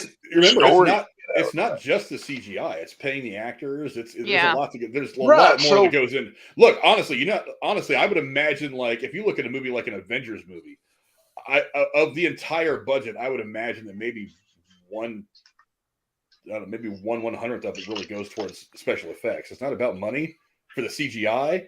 It's about money for the actors. It's about money for marketing. It's about money for all the other stuff. I mean, because the CGI actually costs very, very little. Yeah, I don't see this. I mean, it's like you said, this is for women who want to go drool over Channing Tatum for an hour and a half or whatever. And they're going to, it's going to come and go as it is. It's not going to make a mark. It's not going to be memorable. This is going to be added to the pile of remakes that in 5 years people forgot that it was ever made. Or they intentionally don't watch when they're looking for the original and go, fuck that. Right. I mean, Like Footloose. I will never Oh watch yeah, it. that's actually. oh no, that's actually a really good example. Is Footloose. I mean, it's horrible. Well, here's the thing. It's like the Red Dawn remake. I didn't think was terrible. It wasn't nearly as good as the original. From Oh the hell 80s, no! but, I mean, it wasn't. Speaking of terrible. Swayze, no, it wasn't the best. But I didn't even see the remake. But the problem it. with the Footloose remake is they tried to make it a shot-for-shot remake, and I'm like, bro, you had arguably some of the best chemistry of all actors that have ever been on a set together in the original Footloose. You can't just recreate that by shooting the same dialogue. It's not that easy. So I think that's what he's going to have to avoid with this, is just doing a shot-for-shot thing. If you're going to do this, make it your own shit. Make this Channing Tatum's movie. Try to steal this movie from Patrick Swayze. I would hate to see him actually do it, but I mean, if I'm him, that's the only way I can make this movie illegitimate work. child of the couple before, like, he married Demi Moore's character, or whatever, and he's raised this kid. Patrick Swayze's his dad's dead, and Channing Tatum is the son, and he's talking to, I don't know, a ghost. I mean, If it's a remake, they've already said really... this is a straight remake, so it's not going to be a sequel. I don't know. I mean, there's no way to make this good. Hang on. Well, what if they hire M. Night Shyamalan to make this movie? There you go. Now you got some interest. Oh my you God, get the whole creepy thing going. Or Tim, whatever his name is, who does those Disney movies. What's his name? Tim something, who did the Nightmare Before Christmas. Tim Burton. Tim Burton. Yeah, Tim Burton do it. Tim Burton presents Ghost and everything do it in claymation. And for some reason, Johnny Depp's over in the corner. I can see that too. Yeah. Yeah, there we go. I don't see that. Is there a need? Like, okay, no. I mean, to go back to the Footloose thing, the most unforgivable thing they did in the remake of Footloose is have Blake freaking Shelton redo the song. That song I know. It was murder. It was murder that song. To my music. Kenny Loggins' Footloose is an amazing. You can't do that to Kenny Loggins. It doesn't need to be redone. And I mean, do we need this? I mean, who's asking for this? Is there it's kind of like that movie they're making about Tom Brady with 80-year-old women. Who wants to see these I cannot movies? wait to not watch that. I'm serious. Right. Like, I mean, no. It just, and out of all the movies to remake, this one that's attached to Bill Cosby, like, this is going to get brought up at some point. Well, I don't see. Well, I think it's only being remade. Hold on. He got the rights cheap, and he's trying to use his fandom to just make some money. Okay. Also, this is not Bill Cosby. Bill Cosby did a movie called Ghost Dad. It was a comedy. Yeah. Okay. Now there will be controversy. Okay. Whoopi Goldberg was in this, and she's the anti-Semite.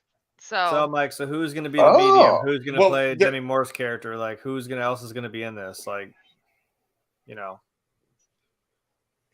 I don't see Whoopi Goldberg being a problem unless she's in the movie. I mean, she was in the last movie. Think what you will of that movie because of what she said recently. I don't know. That's up to you to make Whoopi Goldberg's a problem anyway. But yeah, unless she's in the movie, I don't think anything that she said recently. Now, unless they make him gay and he's in love with a man, and then they redo it. There's the angle they're going to do. They're going to do a race swap, and they're going to do gay. That's all Hollywood does anymore. I'm not. They're going to make them black and I'm gay. just saying. I think they're going to do something like that. You've heard about the backlash about the Velma cartoon remake making her. Oh, that's horrible. That is horrible. Are so hating it. I haven't watched it. No. That show finally dethroned Dragon Ball for the worst rated movie on IMDb. That made me laugh so fucking hard.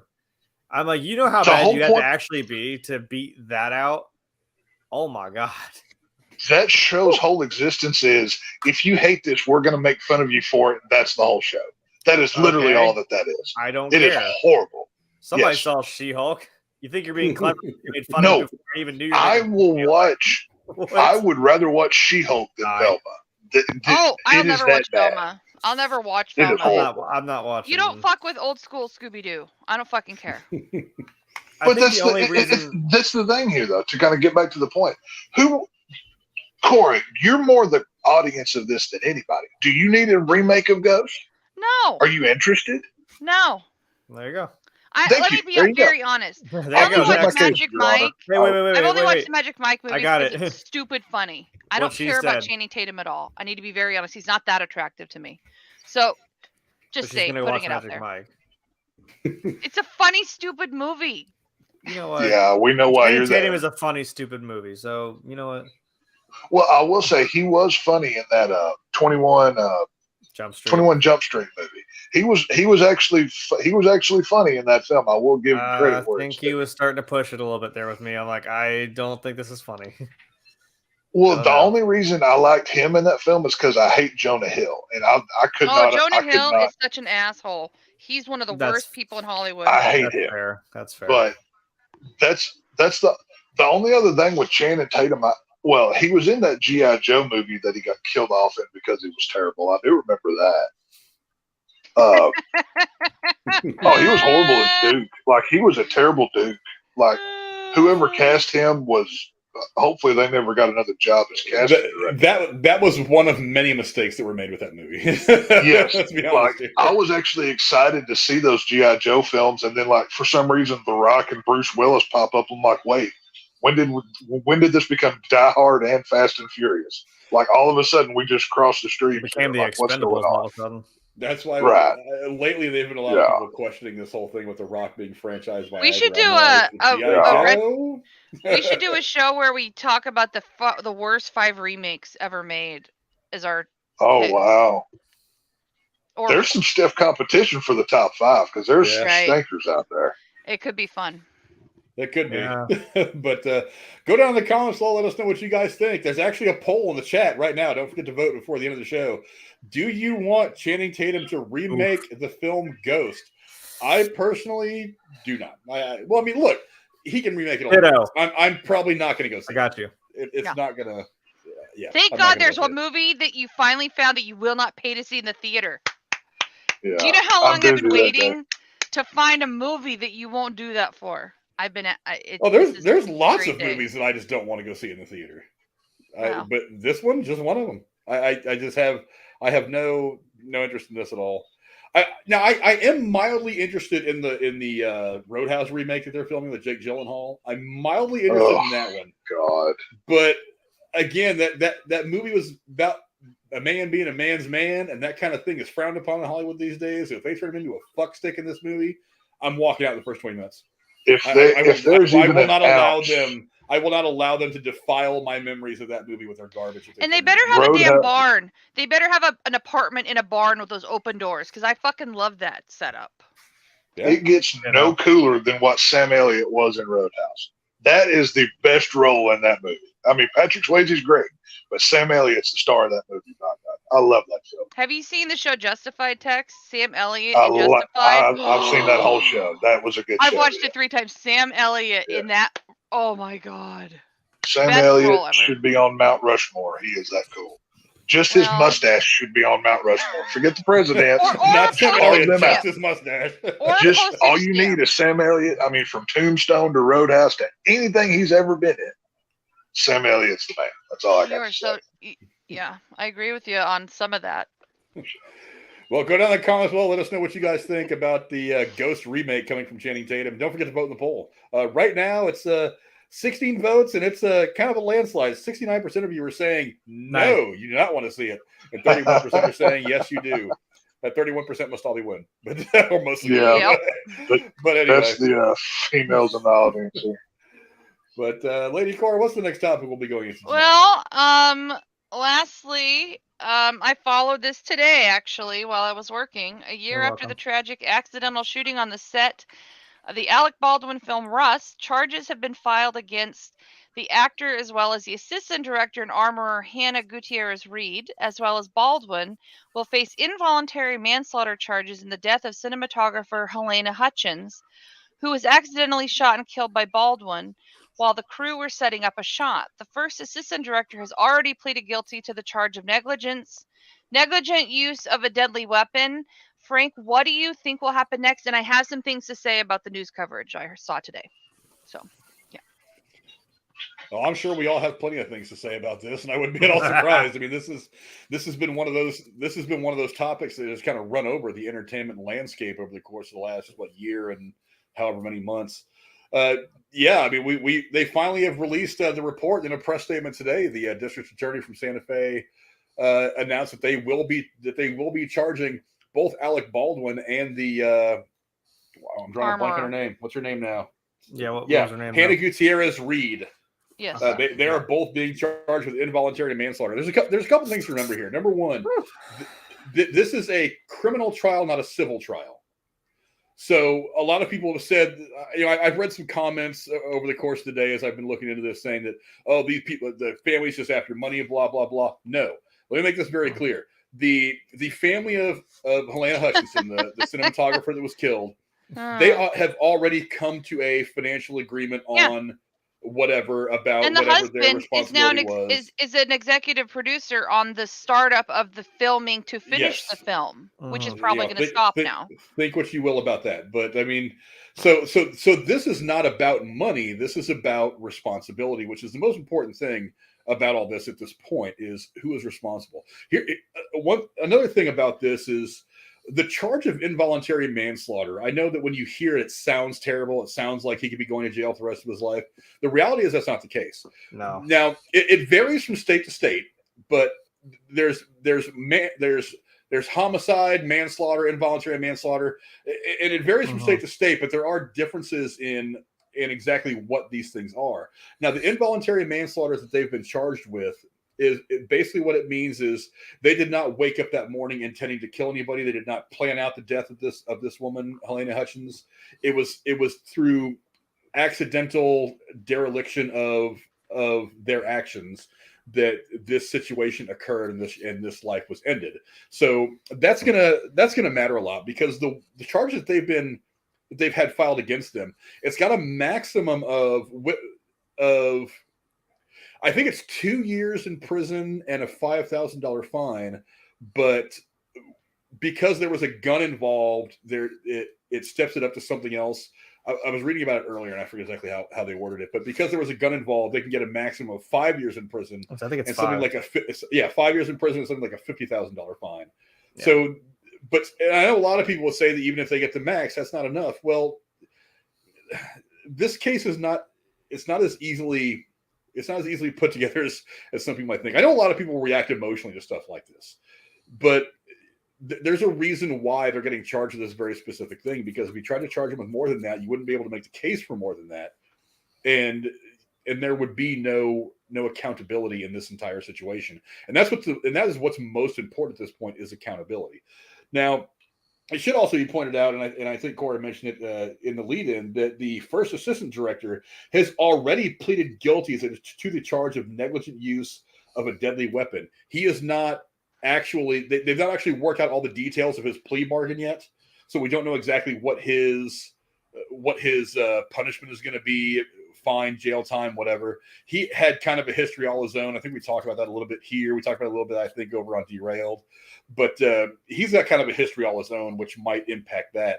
But yeah, this kind of, I really didn't think it was going to get to this point, but it kind of makes sense. I mean, this is kind of where this was always supposed to. This is kind of where this was going to end up. It makes sense. I don't see Baldwin doing time.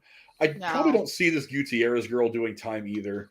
I mean, because one of the things I've heard about this other first assistant director is that he's got one of the things is he's got suspended jail time, so he's not actually going to do any time in jail. He's going to be on probation for 6 months or a year. Yeah, but if he fucks up with anything, if any other crime, this reverts back into being activated, and he has to not only serve this time, but face charges and time for whatever additional crime. That's completely unrelated. True, but I mean, maybe this guy won't do anything. I don't know. That's kind of all separate. But I mean, what really needs to come about from this is there needs to be a better way of handling things on set. And I think that's one of the important things about this. I know a lot of people will say that Baldwin's guilty. A lot of people are, again, they get kind of emotional because they don't like Baldwin because he's been so outspoken politically or whatever. You blame Gutierrez because this is only the second film she'd ever worked on by herself, I think. And well, let's blame her. She was more concerned about taking pictures for her Instagram than paying attention to what she was fucking doing there. Well, I mean, she's working in the film industry. Everybody's a little bit of a narcissist in the film industry. But you know what I mean. I do know what you mean. Is there's a certain amount of responsibility that you have to have. Whoever brought the live ammunition on the set, I hope they figure out who did that. That is the person who ultimately needs to be held accountable. Well, I think there's a lot of people that need to be held accountable. I think but one if you of the don't reasons why protect the guns, then that's now on you, and then you gave it to whoever who gave it to Baldwin. the shit doesn't really roll downhill to to him. It's not like it's his fault straight up. He had no. How would he? But have he known? should have checked it. He should have checked it. Do you expect any person in Hollywood to like? Yes. I know all of us. That's the first. It's I know, drilled in your head. But I'm saying but not since every then- Hollywood person is going to do that. They're not going to immediately check it. Well, why is it Every all these other single take. actors have come forward saying they do?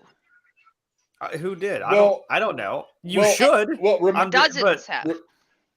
remember something specifically about this film and this film set. They were besieged with problems about all They couldn't kinds pay of shit. anybody. There They was didn't have money. there was all kinds of production issues. There was crews that had walked off because they hadn't gotten paid. There was at least one other occasion where a gun was fired accidentally into the ground. There was all kinds of other shit that was going on. Look, excuse me. I know a lot of people are focusing on this instance where Helena Hutchins was killed. The reality is this entire production was a clusterfuck.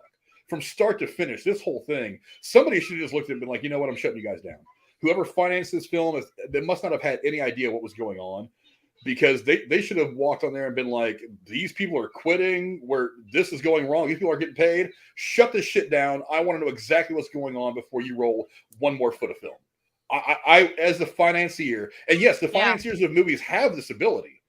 I want to know what the fuck is going on with this money. But they were so broke, Frank, that they were trying to get this shit done and get it done so they could get it out there because they were behind, and they just. I don't know if you know this, but I heard this today. But when they do scenes like this, there are film sets and persons in Hollywood who have the policy that whenever there's a weapon, whether there's a fake round in it or it's just for, prop sake for a shot, they never have someone stand in front of that weapon. They use monitors and cameras, and they never have someone stand in front of it as a policy. I mean, why did she stand in front of it? Is it because the monitor crew and the IT people were mad and they left and didn't show up that day? I mean, they shouldn't have been filming without something in place like that. I'm dumbfounded. The more I learn, the more I'm upset about this. One of the things I found out today, I didn't know this previously, is that the only reason Helena Hutchins was even behind the camera trying to frame that shot that day was because her assistant director of photography or cinematographer quit. He walked off the set the day before. He was frustrated. Apparently he was frustrated about a lot of things about that shoot, and he was just like, you know what, I'm done. I'm checking out. I'm cutting my losses. I'm going to bail on this whole thing. So that's the only reason why she was the one that was even behind the camera framing that shot, is because her assistant quit for whatever his reasons were. I'm sure he had multiple, but I mean, I'm intrigued that it got to this point. Again, I don't see him serving any jail time. I really don't even see her serving any jail time. But why this is going to be important, we talked when this thing first happened about Brandon Lee dying on the set of The Crow. Jerry, me and you talked about this. And one of the things that is mind-boggling about that particular instance is that nobody was held accountable. There was no arrest. There was no fines. There was no nothing. They just said, oh, some shit happened, and this is what happened. There was an obstruction in the gun. The blank went off and pushed the obstruction out, and it hit Brandon Lee, and that's what happened. I still don't buy that, by the way. And then nobody was held responsible for it. But this is one of those things where... Do you think this is payback? Do you think this is like people being mad about both of these situations and saying, we're just going to change this now? No, I think this is somebody stepping up and trying to hold these people accountable the way they should have when BrandonLee died. Yeah. Gotcha. This should have happened when Brandon Lee died. Somebody should have faced charges. Now, should they have gone to jail for the rest of their lives? Probably not. That might be a little much. But I mean, to the code of law, a fair sentence decided upon by an elected judge or a jury of their peers, yes, somebody should have paid a price for the Brandon Lee thing. And then maybe, I don't think so, but maybe this would have happened. Maybe. But now, well, and also you made a point when we spoke about this before. They should be using prop guns that do not actually work. You can. Or disabling it so that it doesn't have the function. They have those on these kind of sets where it doesn't have the firing pin, so a round doesn't get shot off. Whenever they do these, they have actual firearms for shots where they need a real weapon. It's just like in any slasher movie. They have the real knife and then they have the fake knife. You need both.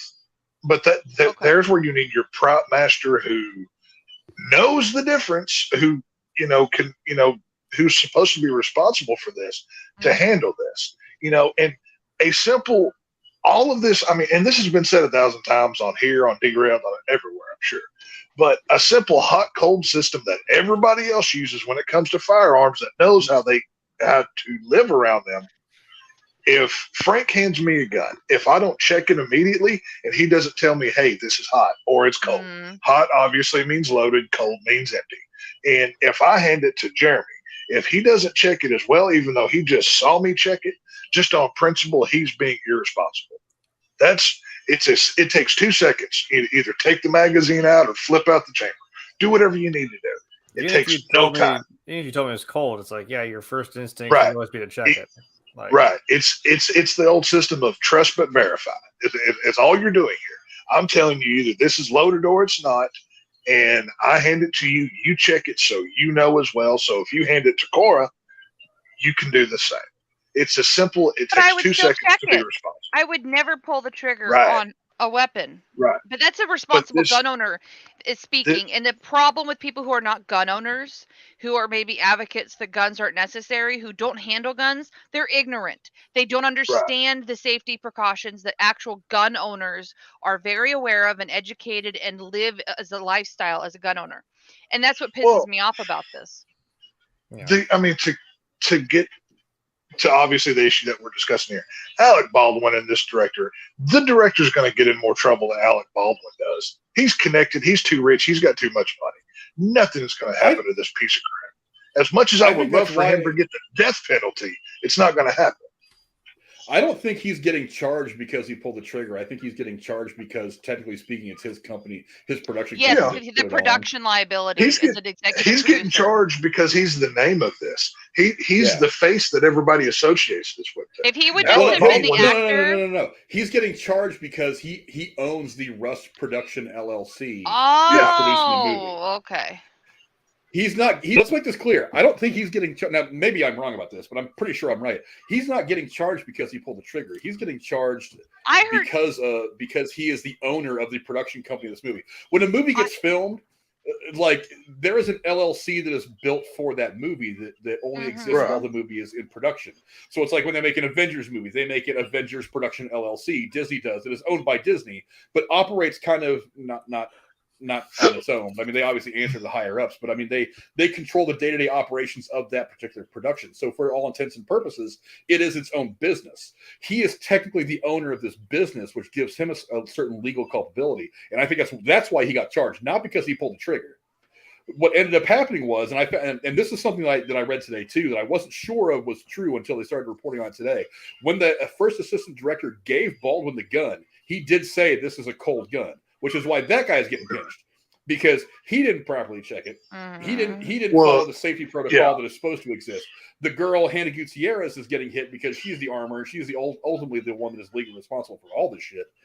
So she's the one that needs to hang for this then. Well, everybody's going to pay a price. Right. But everybody's going to pay, but whoever initially picked up that firearm and loaded it and said, this is cold, this is hot, whatever they did going down the line, you have to go to the top of that chain of command. That gets the stiffest consequences in my book.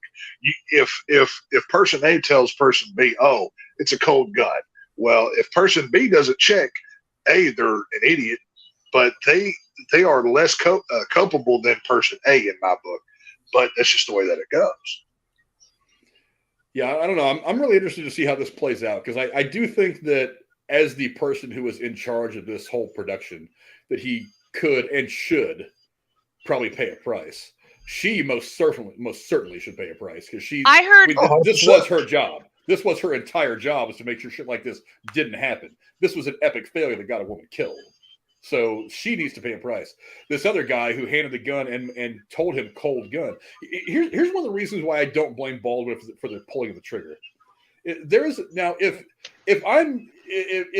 Tex comes over to my house and I start showing him off my gun collection, and I hand him a gun and say, check this out, it would make sense for Tex to look at it and make sure it's not loaded and check it before he started swinging it around or doing the whole twirl on the finger thing to show off.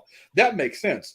But it is the job of these people to make sure that when the actor is given the gun, that the actor knows that it has gone through these steps, that this gun is safe, that this gun is going to do exactly what it needs to be done for the scene, and that it is not a danger to anybody on the set.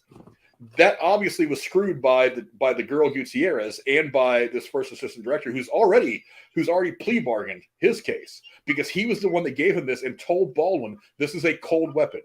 I think they even have it on video where you can hear him say, here's the cold gun. So Baldwin well, as far as he knows anyway, there is either the blanks or the dummy rounds, or it's not loaded. So he has been told that there is no ammunition in this gun, which is exactly how it's supposed to go on a movie set. That's one of the reasons I don't blame him for pulling the trigger.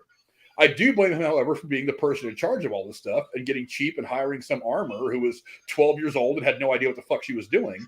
And that's why this mother of a child and this wife was killed, because he was trying to make this movie on the cheap. That's where I think that's why he got charged. He's not getting charged because he pulled the trigger. I think he's getting charged because he is technically the owner of this business. I heard there was something about the charging, that something had to do with it was a two-parter against Alec Baldwin. He didn't check the gun and he fired it. So I don't know if that's something. I don't know if I read that correctly. That's your 1-2 but step. It's that easy. I mean, yeah. Well, I'm sorry, but this has been said, but I'm going to say it again. I don't care. A bunch of anti-gun hippie liberals out there. If you hate guns that bad, stop making movies with them. Thank you. I just wrote this in the chat. Then he shouldn't play with them if he isn't a trained and practice responsible what you gun preach. owner. Yeah, if I don't like something, I'm not going to take a paycheck to go pretend to be it. You know what I'm saying? It makes, and I guarantee you, Alec Baldwin, once all this is over, he'll be preaching anti-gun even more than he already has. Whenever you shot somebody with a gun, but you play a hero of I don't even know anything about this rushed plot movie. I don't care. I'm not going to see it either. And they're going to finish it. They're going to finish it, Tex. And her family is on board with it because they're going to get a payday out of it. Because money. Yeah. It's great. That pisses me off, too. I mean, he can say that shit all he wants. I'll still sit here and watch my John Wick movies and enjoy it. Yes. I'm gonna defend Baldwin on this, if nothing else. That's what actors do. They pretend to be someone they're not. There's plenty of people. They're paid liars. Is all they are. But I mean, in all fairness, sometimes they will take a role that they don't agree with the character idealistically, but they still want to be a part of telling a story. It's like I love the movie Runaway Jury. No, I agree with Tex a little bit on this. Pretend to be somebody else. Acting as somebody else, is that hypocrisy? I mean, but taking a role in a movie that's against your beliefs that you're representing in this project, when you, on a personal level, are against it, that's a little bit of hypocrisy there. Okay. It's one thing I don't think so, though. You're getting paid to pretend to be somebody else. Yeah, but if you're anti-gay person in your personal life, politically or whatever, and publicly, you're not going to go into a movie and play a gay person.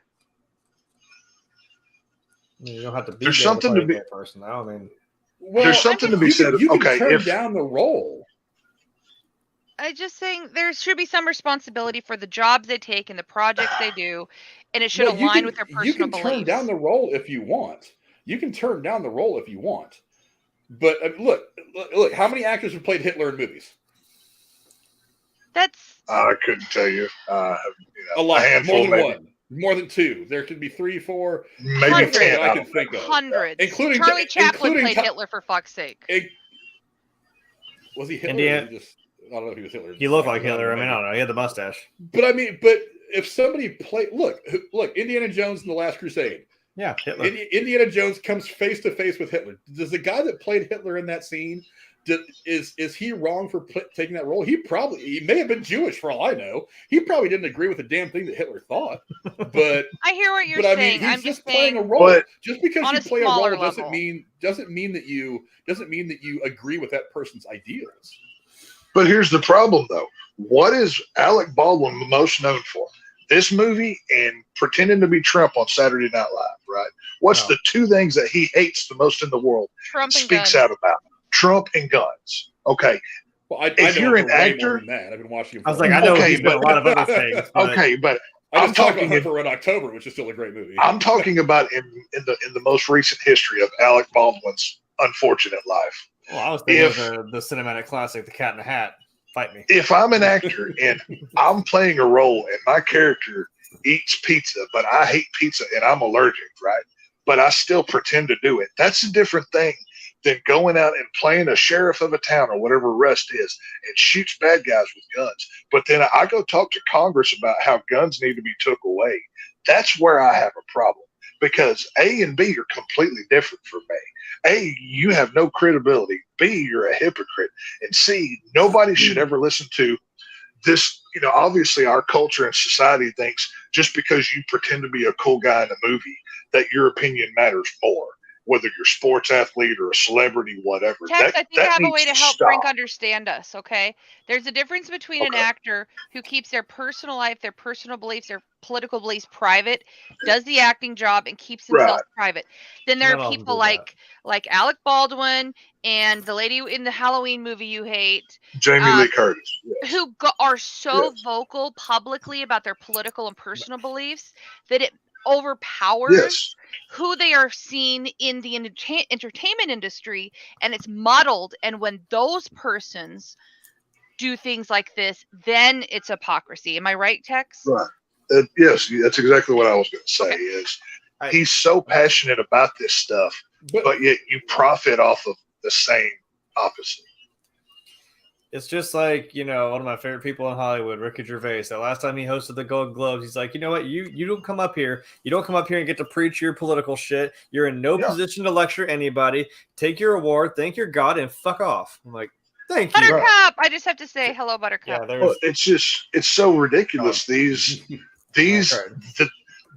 are she some probably heard us actors, yelling, and she's like, why is everybody so upset? there are some actors that I have no issue with. They go pretend to be the Joker or Batman, and they play their role, and everybody loves them for it. Fine, do your thing, whatever. But there's ones that will go make this hardcore cop film where they're shooting 50 bad guys in a film, then they go protest the police and want to shut them down or take away guns or do this or do that. That's where I have issues with it, and a lot of other people do, because Alec Baldwin, he is prominent in stuff like this, just like a Jamie Lee Curtis, just like all. It's using the attention that you have to call attention to your own beliefs, and it is just kind of annoying to hear you talk about it. It's like, I don't care, make your movie. Yeah, I don't think you're wrong for calling out the hypocrisy, but that's what acting is. You're lying. Thank you, Derailed. Yeah, but don't you think there's some accountability? Said, don't trust me, I'm an actor. No. Okay. Because they're acting. How many people have played Dracula? It's like, but that's different. That's an inherent fictional. That's not a real thing. That isn't a social issue that affects people on a level that people you said die. Not a real thing. The character that he was playing, that he was playing in this movie, was based on a real person who actually did these things. So he's playing a character that did carry a gun. Are you suddenly going to retell the story of this entire person who actually existed? Well, just because Baldwin doesn't like guns? I think he's a hypocrite for picking up a gun and taking a role. Everybody in their damn hairdresser carried a gun in the Old West. I mean, come on. Right. You can't really do a Western where somebody doesn't carry a gun. I mean, maybe you can. But somebody who is so, I mean, well, see, this isn't even a whole war movie where somebody didn't carry a gun, damn it. That was a good movie. This is a real life thing. If Alec Baldwin is so, if he truly believes what he does, he would never go make a movie where they glorify using these weapons, is what I'm saying. And I think that's what Cora is saying too.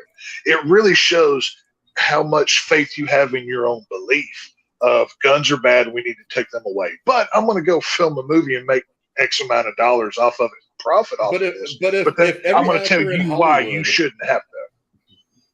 If every actor in Hollywood only took roles based on what they believe, there wouldn't be movies. Or there's a difference. Okay, but there's a big difference in making a Dracula movie. Obviously, I'm against biting people on the neck and drinking their blood. That's probably not a good thing to do.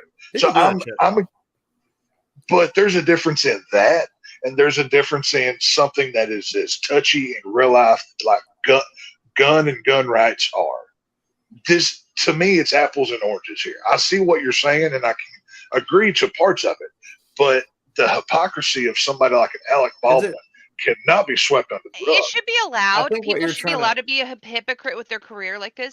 But when something like this happens where somebody fucking died, it's going to highlight the hypocrisy and bring this person under fire. And in this situation, it's Alec Baldwin. Are you saying like when, what was it? I think it was when Leo won his Oscar finally for The Revenant. He went up there and preached about climate change. I'm like, what the fuck did that have to do with I know. I was like, stupid. what did any of that have to do? He's like, hey, thanks. So just by the way, I want to say something real quick. I'm like, okay, cool. Well, why do we need to know every actor? Oh, well, I'm here for conservation of the hippos in West Africa. They're And you're being all football executed. fans, except for Jeremy. If his dad is on their helmets and their shoes, they can pick a cause to have a message put on. Yeah, they zoom in on the cameras, like play football. But like the freaking on the helmets in the NFL, it'll say "end racism" or "be loved." Or why do we need this? Why are you virtue signaling? Why? How come do we need to be preached to? Is any of this necessary? I'm not saying Alec Baldwin can't be a cowboy in a movie. I'm not saying he can't shoot a gun in a movie. But I better not see him going to Congress or standing up in front of any other body of people and saying, don't you use guns. Guns need to be took away. Because that person should never be allowed to speak on it. Is all and you know what, Tex, I have a question for Alec Baldwin. Has he ever hired private security that carries guns? Right. Rosie O'Donnell did this. She was so anti-gun, it's not even funny when she was on TV a lot. And it came out that she had private security for her kids that all carry guns. Different. It's just this like, is what I'm come saying. On. This is the hypocrisy I'm talking about, dude. This is what I'm talking about. So you're telling me if I'm in a Star Wars movie, I can't have lightsabers in real life? God, Jeremy, you know if what? I see you pretending to be a Jedi, God help you, I'm going to call you out on it. All right? Don't you even try. I'll backflip and smack you right in your fucking dome. Shoot me now. Block James Earl Jones isn't actually a Dark Lord, isn't actually a Dark Sith Lord, but hey. There you go. Now, Once again, there's a difference in him in the suit, but whatever. There's a difference in playing Darth Vader and arguing avidly against gun rights and then profiting off of a gun. This is what I'm saying. Darth Vader should probably be saying some shit about genocide because that's kind of what his whole shtick was with the Empire. Telling you. I mean, he can play all the cowboys and 6 years he wants to, but don't get preachy about firearms whenever you make millions of dollars off of them. That makes you have zero believability in the real world, not movie world, but in the real world, and the consequences that it can cause. That's all I'm saying. Take your award, thank your God, and fuck off. Pretty much. I don't care. I don't care who you pray to or what you believe in. Great. I don't care. But don't tell me what I should be believing because you don't like it. And he's one of those people. That's why I'm so avid. So I hate this dude. He drives me crazy. Yeah, this definitely lit the chat up a little bit. First off, I want to say thanks to Flame Legend for subscribing. We very much appreciate it. We hope you like what you see and you come back for more. We're here every Thursday. I'll also be here Sunday with Tex talking. We'll be going live play-by-play for the Niners and Cowboys. Go 49ers! Playoff game. Go Niners. How about them Cowboys? That's all I got to say. How about them Cowboys? There was a whole lot going on in the chat. I at one point kind of lost track of everything, so I'm gonna try to figure out exactly where it starts. I know I'm in this part of it. Oh, but, I'm sure the comment section is just peachy right now. Well, now we're talking about football, I'm trying to scroll like back up like the beginning of when we were talking about this. But the chat's been kind of almost like an episode of Derailed in a comment section when we start arguing at each other. If he was home, he would have called in already. Oh, please, that'd have been cool. He can't. He's not at home. He said. He's not. I talked to you the other day. He said he's on the road. But, he's out there slinging that cheese for all the good things. Let's see. Well, Baldwin's a total hypocrite. I think he should be protected. I think he should be protected here, but everyone else should be punished. Thank you, Drew. Guns. Sorry, sister. Like I said, I mean, it's. I don't know. Cheese man is correct. It is a unique situation, and it's. I don't know. It's kind of hard to wrap your head around all of this, but. I don't know. I'd like to wrap a 2x4 across Alec Baldwin's head for being a jackass, but that's beside the point. That would be nice, but he's got a mother that loves start preaching about don't use wood, kids. He's got a mother that loves him. Use Hey, concrete. It's easier. I am very adamant about 2x4, punishments because you can shave it down into like a baseball bat and just really get that aggression out on me. Hammer some Isn't there a nails guy into the in tip of it. Walking Dead who does that with nails on it? Barbed Negan, wire. yeah, that's Negan. Negan, wire. he had the barbed wire baseball bat. Yeah. Yeah, Lucille. Jeremy, I you've got love one of those, don't you? I do. I love made it. my own. Yes. I have a baseball bat with a nail in the end of it just in case it's sitting out by a tree in the yard. You never know Why when don't you're you going just to. use a start. shotgun? Somebody comes. Yeah, like somebody comes in. I'm not going to swing the fucking bat first. I'm going to goddamn Well, shoot you first. okay, Oh. the shotgun is for the oh crap, somebody's coming in. The baseball bat with the nails in it is reserved for that dude that you really hate. Oh no! You got to get that aggression out. Push You know them what I mean? in so you can then shoot them. Wink, Well, no, wink. see, So that's really the shotgun. Is that universal noise that that is a oh Yeah. shit, it's over. Yeah. when you wreck that shotgun, people piss their pants because they know they're about to die. That's what they do when they hear that. I mean, you If can they're on the quote, business end of you can sit there and quote Negan. You pissing your pants Right. yet? it. Yeah, you can cry, you can scream, you can yell, you can do all the things. We're all going to be doing that. Go 360 said he understands my point, but since he's still against guns, why would you be making a movie where you glorify guns and shooting and then actually kill someone with a real gun? It's ironic. I agree that it's ironic, but I don't think glorifying guns was. The exact plot of the movie, as far as I know it, is not glorifying guns. It's all about this guy who gets sucked into a situation where he's got to help a girl. There happens to be guns in it. Yes. So, and again, it takes place in the Old West where guns were very, very prevalent. So the gun itself is probably is something, to me anyway, just exists in the background of this film. It's a tool that is in this movie that is used by a lot of people in that time period. So I think glorifying guns is probably not what the point of this movie was. The point of this movie was it just a historical representation? This is based on a true story. I Historical forget exactly what the story was, but yeah, it takes place in the Old West back in the 1800s, early 1900s, where a lot of people in that era, especially in that area of the country, just walked around with a 6-shooter on their hip. So it's not completely big iron on it here. I am as against vegetarianism. I can't stand them. They make no sense to me. I would never go work for a company that sells vegetarian food. You would never see me profiting money off of something like that or a gay marriage thing. I don't support it. So I'm not going to go do anything that I make money off of the gays marrying. You do what you want, Well, but I don't do have not go to Southern California, then you will have a hard fucking time. I have no plan to step foot in the state of California. Yeah, if I ever step foot in that state, it would be with a can of gas and a match to just empty it out. Or you're dead and you're in an urn. Right. That's the only. If I'm ever in California, please come pick me up and have my head checked because something weird has gone wrong. But that's my whole point. Tex gets cremated. I'm going to piss him off in the afterlife by taking him to California on the road trip. You little bastard, put a little bit there. Now you're stuck. I'm gonna knock him out. He's gonna wake up on a beach somewhere in SoCal. I'm gonna be like, "Here's a Mai Tai, bitch. Drink up. We're California partying now." Oh God, I would hunt you down like a dog. You have no idea. Butterfly said something interesting just a second ago. He said Baldwin, the anti-gun advocate, had guns on his movie set. Here's the deal about that. Is one of the weird ironies is that people like me and Cora and Tex and Jeremy, who are gun owners, who take gun safety seriously, who understand exactly where the flaws happened in the system that led to this tragic accident, we understand that the big problem was not the guns; it was the mishandling of the guns, which is what all this is about. Yeah. So where his thoughts should have been, Baldwin's thoughts should have been over the course of this entire the shooting of the film, is not I hate guns. It's that gun safety should have been a priority. If he's such an anti-gun advocate, he should have been one of the guys on there saying, "Hey, we need to make sure that these checks and balances are followed step by step so that accidents don't happen." That's why he's getting charged.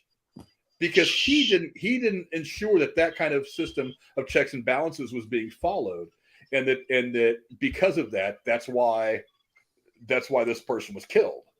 That's why he's getting charged. Again, he's not getting charged because he pulled the trigger. They've already said that they believe it was an accident, that he was handed a gun that he said was a cold gun, that before even it got to that guy, that the armor didn't handle it correctly. They still don't know why there was live rounds in the set to begin with. That's going to be a question that still needs answered. So there's all these things before it even gets to Baldwin that need to be reconciled. So that's why Baldwin's getting charged, because again, he's the owner of this company, this production of the Rust movie, of the Rust film, and that's why he's getting charged. She's going to get charged because she's the one that actually did something stupid that led to this. If I were on the jury, I'd give him the gas chamber. That's what I. You know what? I just thought of something. If Alec Baldwin was so concerned about guns and gun safety, as much money as he has, and being executive producer, shouldn't he have hired his own private gun consultant outside of the production company to literally stand by him and hold the gun and check the gun so that he wouldn't have an accident? Well, that's what the armor is supposed to do. No. Independent of that. That's the whole point of the armor. How much money did he want to put into this then? I'm just saying that really not a lot. Who's even going to see this movie? Nobody, because question. it's never going to be Who's even going finished. to go I watch gotta be it? honest. You know what? I don't see this movie ever coming out. I don't see. Right. I'd be Like, more why inclined just- to see Aquaman 2 than this, and I don't even want to see Aquaman 2 because Yeah, I'm not going to pay for that one either. Just like I'm not paying for Flash. I'm not paying for crap I don't want to support. Yeah. You know what I mean? But It's just it's ridiculous. With Alec Baldwin, this dude is okay, there's in Hollywood, we know these people are, there's an agenda that they have to fill out to be popular. You can't go in there and be the hardcore right-wing gun nut guy and get major roles. So they have, whether they believe it or not, I question how many of them actually believe the stuff that they preach. But for you to go out there, I have the same issues with, different example here, with Negan, Jeffrey Dean Morgan, one of my favorite actors. Once I found out his politics and how lefty and how anti everything that he is, that tarnished it for me, because he's out here profiteering off of stuff that he preaches against. That is my problem. And I can't take any of them credible. And anybody that listens, just like y'all know how hardcore I go against Jamie Lee Curtis. There's a reason for that. It's not because I just don't like her. Oh, it's my because God. what she believes and what she stands for. Did you see what she has in her dining room? She has a picture in her dining room. She did something about architecture and had pictures taken of her house. On the wall of her dining room, there is a picture of a child unclothed in a suitcase that looks dead. That's not weird, or that's what I'm saying.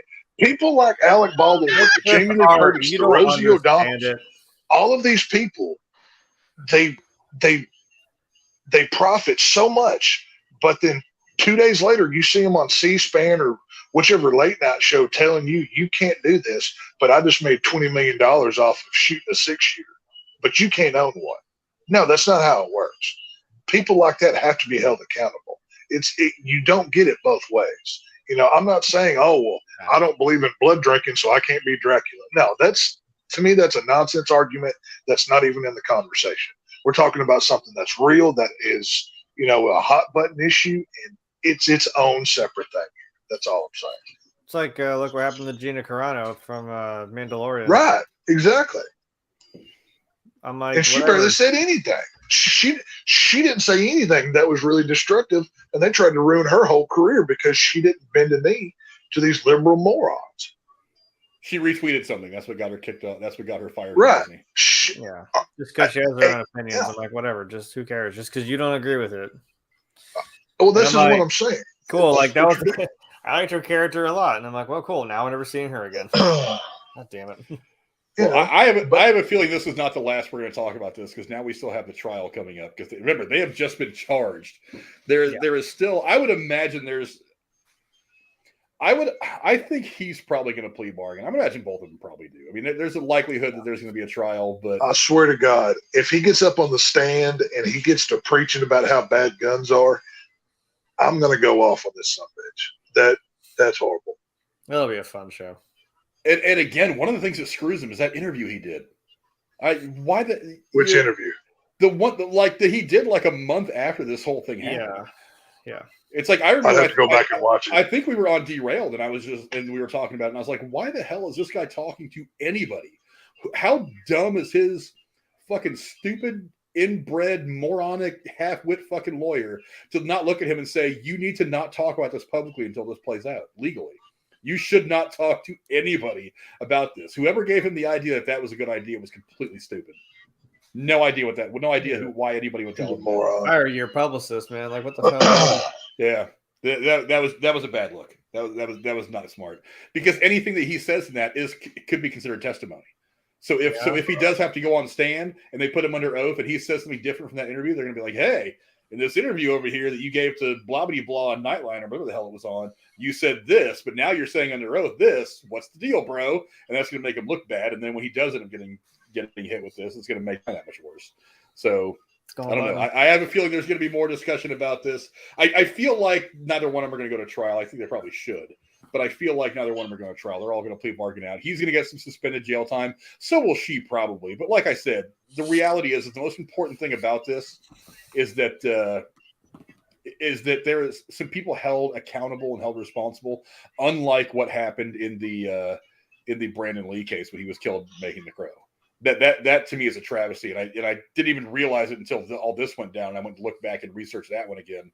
That nobody was ever punished for that at all. I mean, this guy was just dead, and that was it. Nobody was held accountable. Nobody tried to figure out why that projectile ended up in that weapon. It's crazy. I don't know, but go down the comments below. It was a big discussion. That's probably not the last one we're going to have about this. There's still a couple more chapters left in this particular story.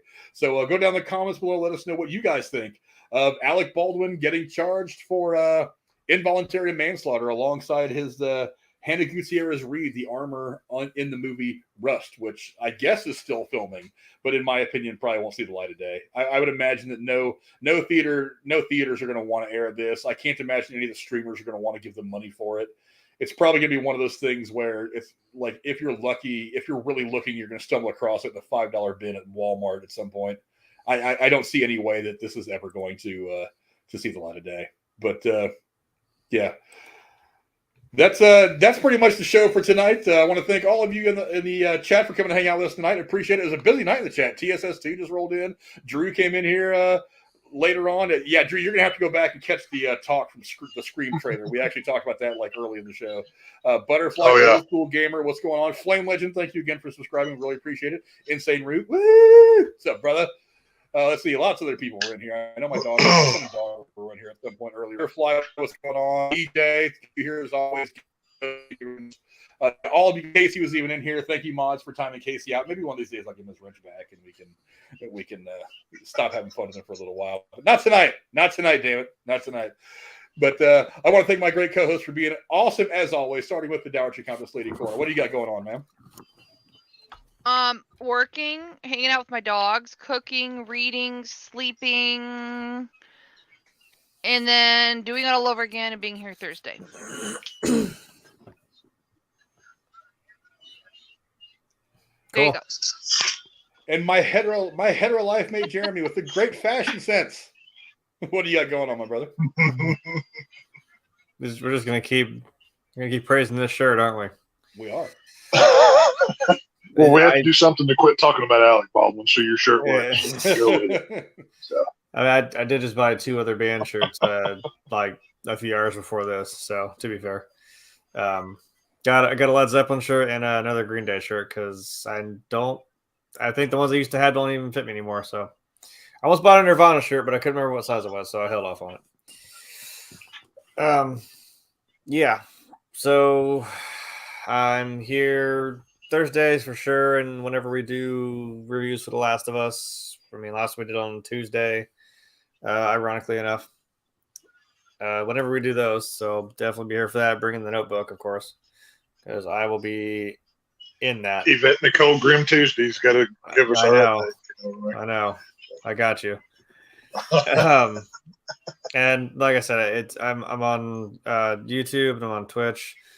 I forgot to mention Twitter, but I mean, whatever with the fucking Mr. Muskrat running the whole show. I don't even know what the hell Twitter is anymore. I never knew what the hell Twitter was before it even was a thing. So I really don't know. I was on it because I thought it was important for some fucking reason. But speaking of Last of Us, like I said, I'm reviewing the show, but also replay back through the game. That sentence made no sense. I'll play back through the game. There we go. Because I want to try and play through the second one again, but I'm sure I'll be just as pissed off. But that's all part of the fun, isn't it? I've got stuff with Brooding Gamer. I believe his stuff is down there in the description. that we should be starting to plan out here in the near future. So there'll be some ghosts and spooky cryptids and crap. Since we live in the Midwest, that shouldn't be too hard to find. That'll be a fun time. So yeah, be on the lookout for that. Me of all people. I mean, I dress like this, but whatever the guy's name is from the two guys that do the BuzzFeed, the Supernatural. I'll be the guy who's like, hey, they're demons. It's me, your boy. Nothing. Okay. Yeah. I'm just letting you talk. I'm just saying that'll be the thing. Butterfly says, what is your channel link? Why can't I speak today? Should be in the description if Frank did his job. I hope. I mean, no, that's not. I'm saying it's so hard to find me. Apparently, I tell people my name and they're like, I can't find you at all. So I don't know. I hope it's That's there. why I always tell people it's Grim Tuesday 23 across all platforms. Go to Twitch. Go look at Grim Tuesday. But even then, people are like, I can't find you. I'm like, I don't know what to tell you. Maybe it's because your content is so good that YouTube is shadow banning to help everybody out to have a change. You know? Yeah, it's almost like there's nothing there, right? It's so good. Right. Yeah. Yeah. So that's that. Well, how about you, my man Tex, our good friend from the Lone Star State? What do you got going on? Not much. At /Vision on Twitter. I don't use it much, but hey, if you want to, it's there. I'll be here with you Sunday watching the Dallas Cowboys whoop the San Francisco 49ers. It's going to be a big old win for the How About Them Cowboys, so it's going to be good. But yeah, other than that, not much. So other than, let's go Cowboys. On Madden, maybe. Playing on rookie mode. Hey, you wait till Micah Parsons is chasing old Mr. Irrelevant around. I hope he don't piss his pants and stain in them britches that they make him wear out there. So it's gonna suck. So it's gonna be pretty good when the Cowboys beat the dadgum 49ers. You watch. So I'm not it's worried. coming. I'm not worried.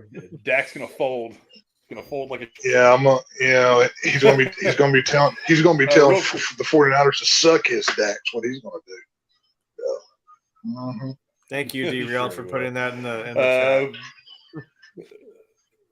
chat. Butterfly says, harsh truth and more fireside chats. I did one a couple weeks ago. I'll do another one here soon. I still work a lot more nights than I was planning on working when I took this new job with my company. So I'll be getting back to more of them soon. Flame Legend says, harsh truth, do you believe in ghosts? I believe in the possibility of ghosts. I cannot say that I've seen one. But maybe that's something supernatural world is real. I believe in it. It could be. I don't know either way. I have no evidence either way. It's entirely possible. What I do. Cool. But what you all need to do is give us funds so that we can have the car baby, so we can roll up on these ghosts in style. Yeah. Hey. Well, if Casey would pay his dad, there'd be plenty of money. He's not going to give me money for that. Flame Legend's on my side. He said Niners and kick Cowboys' asses. Yeah, he knows what's going on. But thanks to everyone. Both y'all get ready. As for me, you can see me here. You can see me here every Thursday with my entire crew going over all the news going on in the world of TV, movies, and streaming. Don't forget Broody Gamer in the chat. What's up, Broody Gamer? Also, you'll find me like Tex said here. I'm going to be live streaming the Cowboys Niners playoff game on Sunday. So come talk some football with us. I'll be going live about 5:00. Or 5:30. I think the game starts at 6. So so come hang out with us, talk some football, and support the channel. We very much appreciate it. We'll be back here next Thursday. Actually, it's probably for 2 more next week. One of them is probably going to be a breakdown of episode 2 of Last of Us, which will hit the air on HBO Max on Sunday night. So at some point next week, we'll be breaking that down. And then obviously next Thursday to go over all the stuff going on in the world of entertainment. And we will see you guys then. Until then, thank you very much for hanging out with us. Adios. See y'all later.